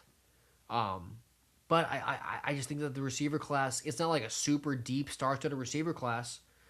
It was pretty good, and this could be the Ted Hurst spot too. This could even be the Zachariah Branch spot too. Like there are plenty of really good guys. I'd like to see Ted Hurst or Caleb Douglas, I think, be the one to go here to Miami, just given their need for a receiver, their proven production, just how athletic we know that they are. They really are like just anomalies of players. So I think you either go Caleb Douglas or Ted Hurst here if you are Miami. We'll see what they end up doing here in a minute as they are on the clock here with the final 3 picks. It's the Dolphins and the Super Bowl participants, New England Patriots. Good thing this is a mock because I think that Vrabel's a little bit busy with other things right now than thinking about who he wants to draft actively tonight. So we'll see. We'll see how that goes. Seattle. Let's talk through some Seattle and New England stuff. So the Patriots, you kind of need an offensive lineman. You're pretty optimistic about the projected starters along that O-line if you are New England, but some depth is needed. But if it's a depth pick, you probably don't need to pick an offensive lineman here with your upcoming first rounder. And then going to Seattle, running back, probably, because you need, Kenneth Walker is gone. Charbonnet is banged up. So if you're Seattle there with pick 32 and you're going through the running backs, Jadarian Price, does he go there? Does Kalen Black from Indiana go? Mike Washington from Arkansas. Man, I love Mike Washington. I think he could be a guy there that goes at 32 for Seattle. So I'm expecting that we see running back, maybe offensive line depth for New England later on. Actually, sorry, not with this pick, but I think we see receiver for Miami. I think we see running back for Seattle, and for the Patriots, probably a linebacker. Going through the linebackers. That also out here, Anthony Hill from Texas is still there. C.J. Allen from Georgia. That guy is a first-round player. That guy has a first-round profile. He could easily go to New England here. A guy like Josiah Trotter from Missouri, great ball player. So there's plenty of good linebackers there that I do believe New England could go with. So I think we go receiver for Miami, linebacker Patriots, and running back for Seattle to close out this first round. But we are still waiting on Miami here. They are on the clock. Just a few minutes left before they need to make their selection. And we'll see what they go with. But it should be receiver, man. I mean, you just have Caleb Douglas, how talented he is. You have Ted Hurst, even though he's a little bit more unknown. We know how good he is at football. We know how dynamic he is as a playmaker. Ted Hurst, I think, should be the pick here if you are Miami. Or Caleb Douglas, excuse me. I think Ted Hurst needs to be in the conversation. It's been a long day for all of us. I'm going to start losing some words here talking about the mock for this long, but it's been a great time. Been a really, really good time doing all this, and it's fun to project, it's fun to think about it, but it's going to be even more fun when we get the actual draft here coming up in just a few weeks.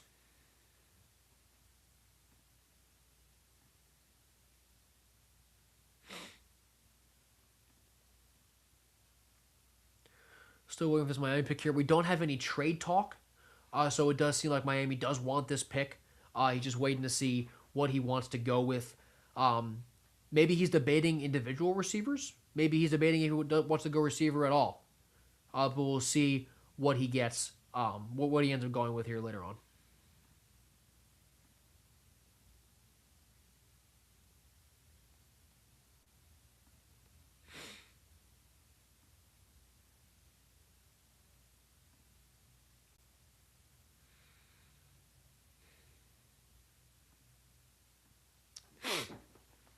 Still waiting here for the Miami pick with just 3 selections left, but looking forward to tomorrow night.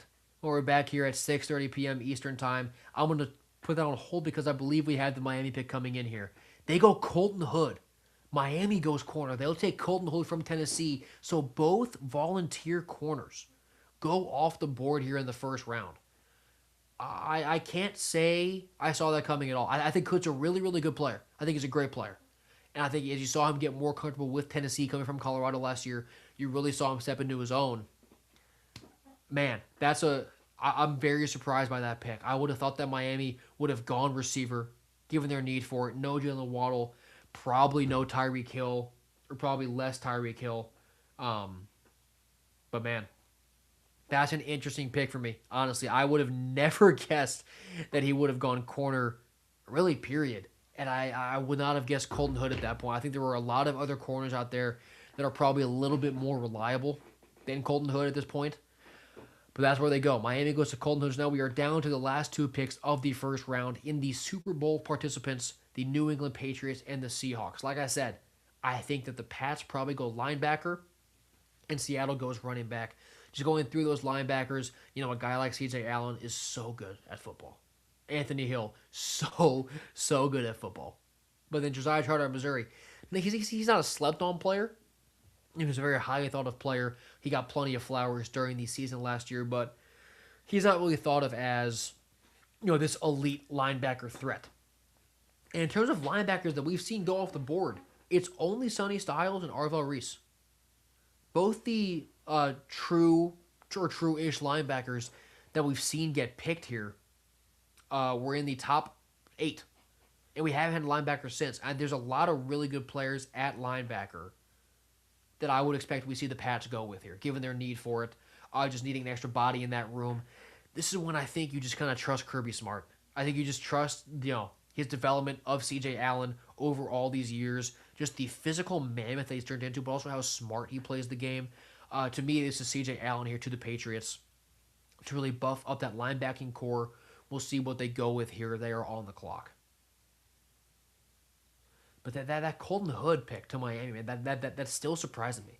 That's probably my biggest surprise of the night. Because, McCoy at least profiles as an elite player. Colton Hood profiles as a good corner.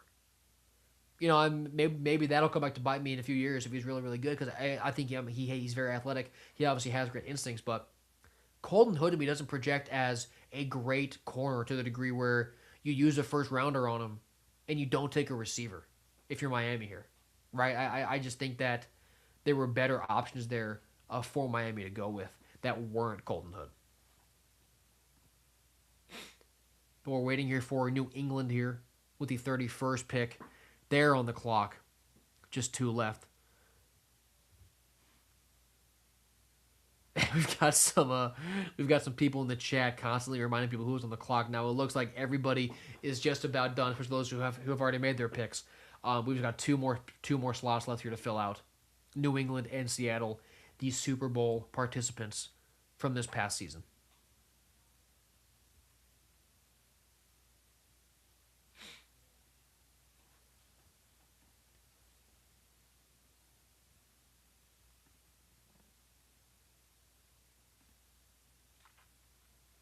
Let's do a tally of the conferences here, just because it's kind of fun. The Big Ten had Mendoza, Sonny Styles, then those 3 Ohio State guys in the middle of it all.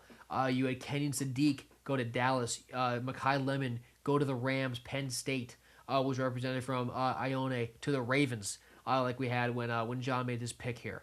Then some more Oregon. You got the 10th Big Ten guy in Omar Cooper going to the Steelers. And that's all the Big Ten so far.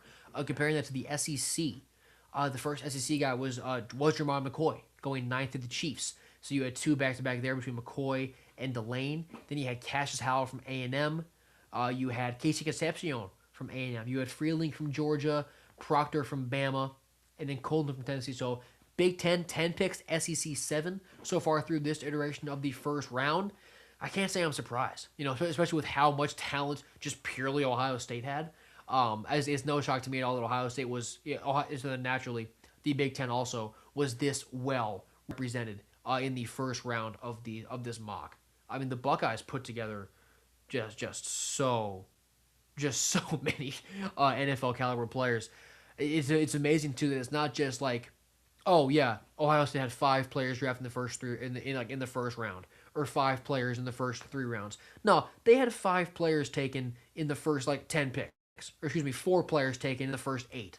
They were half of the first 8 picks. That is crazy. I wonder when the last time a team was represented 4 times in the first 8 picks of the NFL draft was. That would be crazy if that's how it plays out in real life.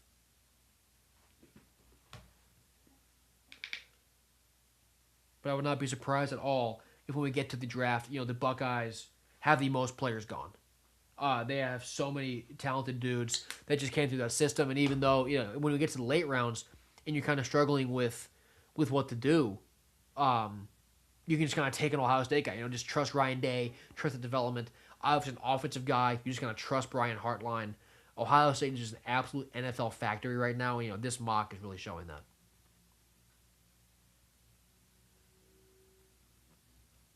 Got people talking about how the Carolina pick really kind of threw off their entire draft. Carolina went with Jacob Rodriguez. That was interesting. I forget what I said. I thought they were going to go with. I thought they were going to go with T.J. Parker.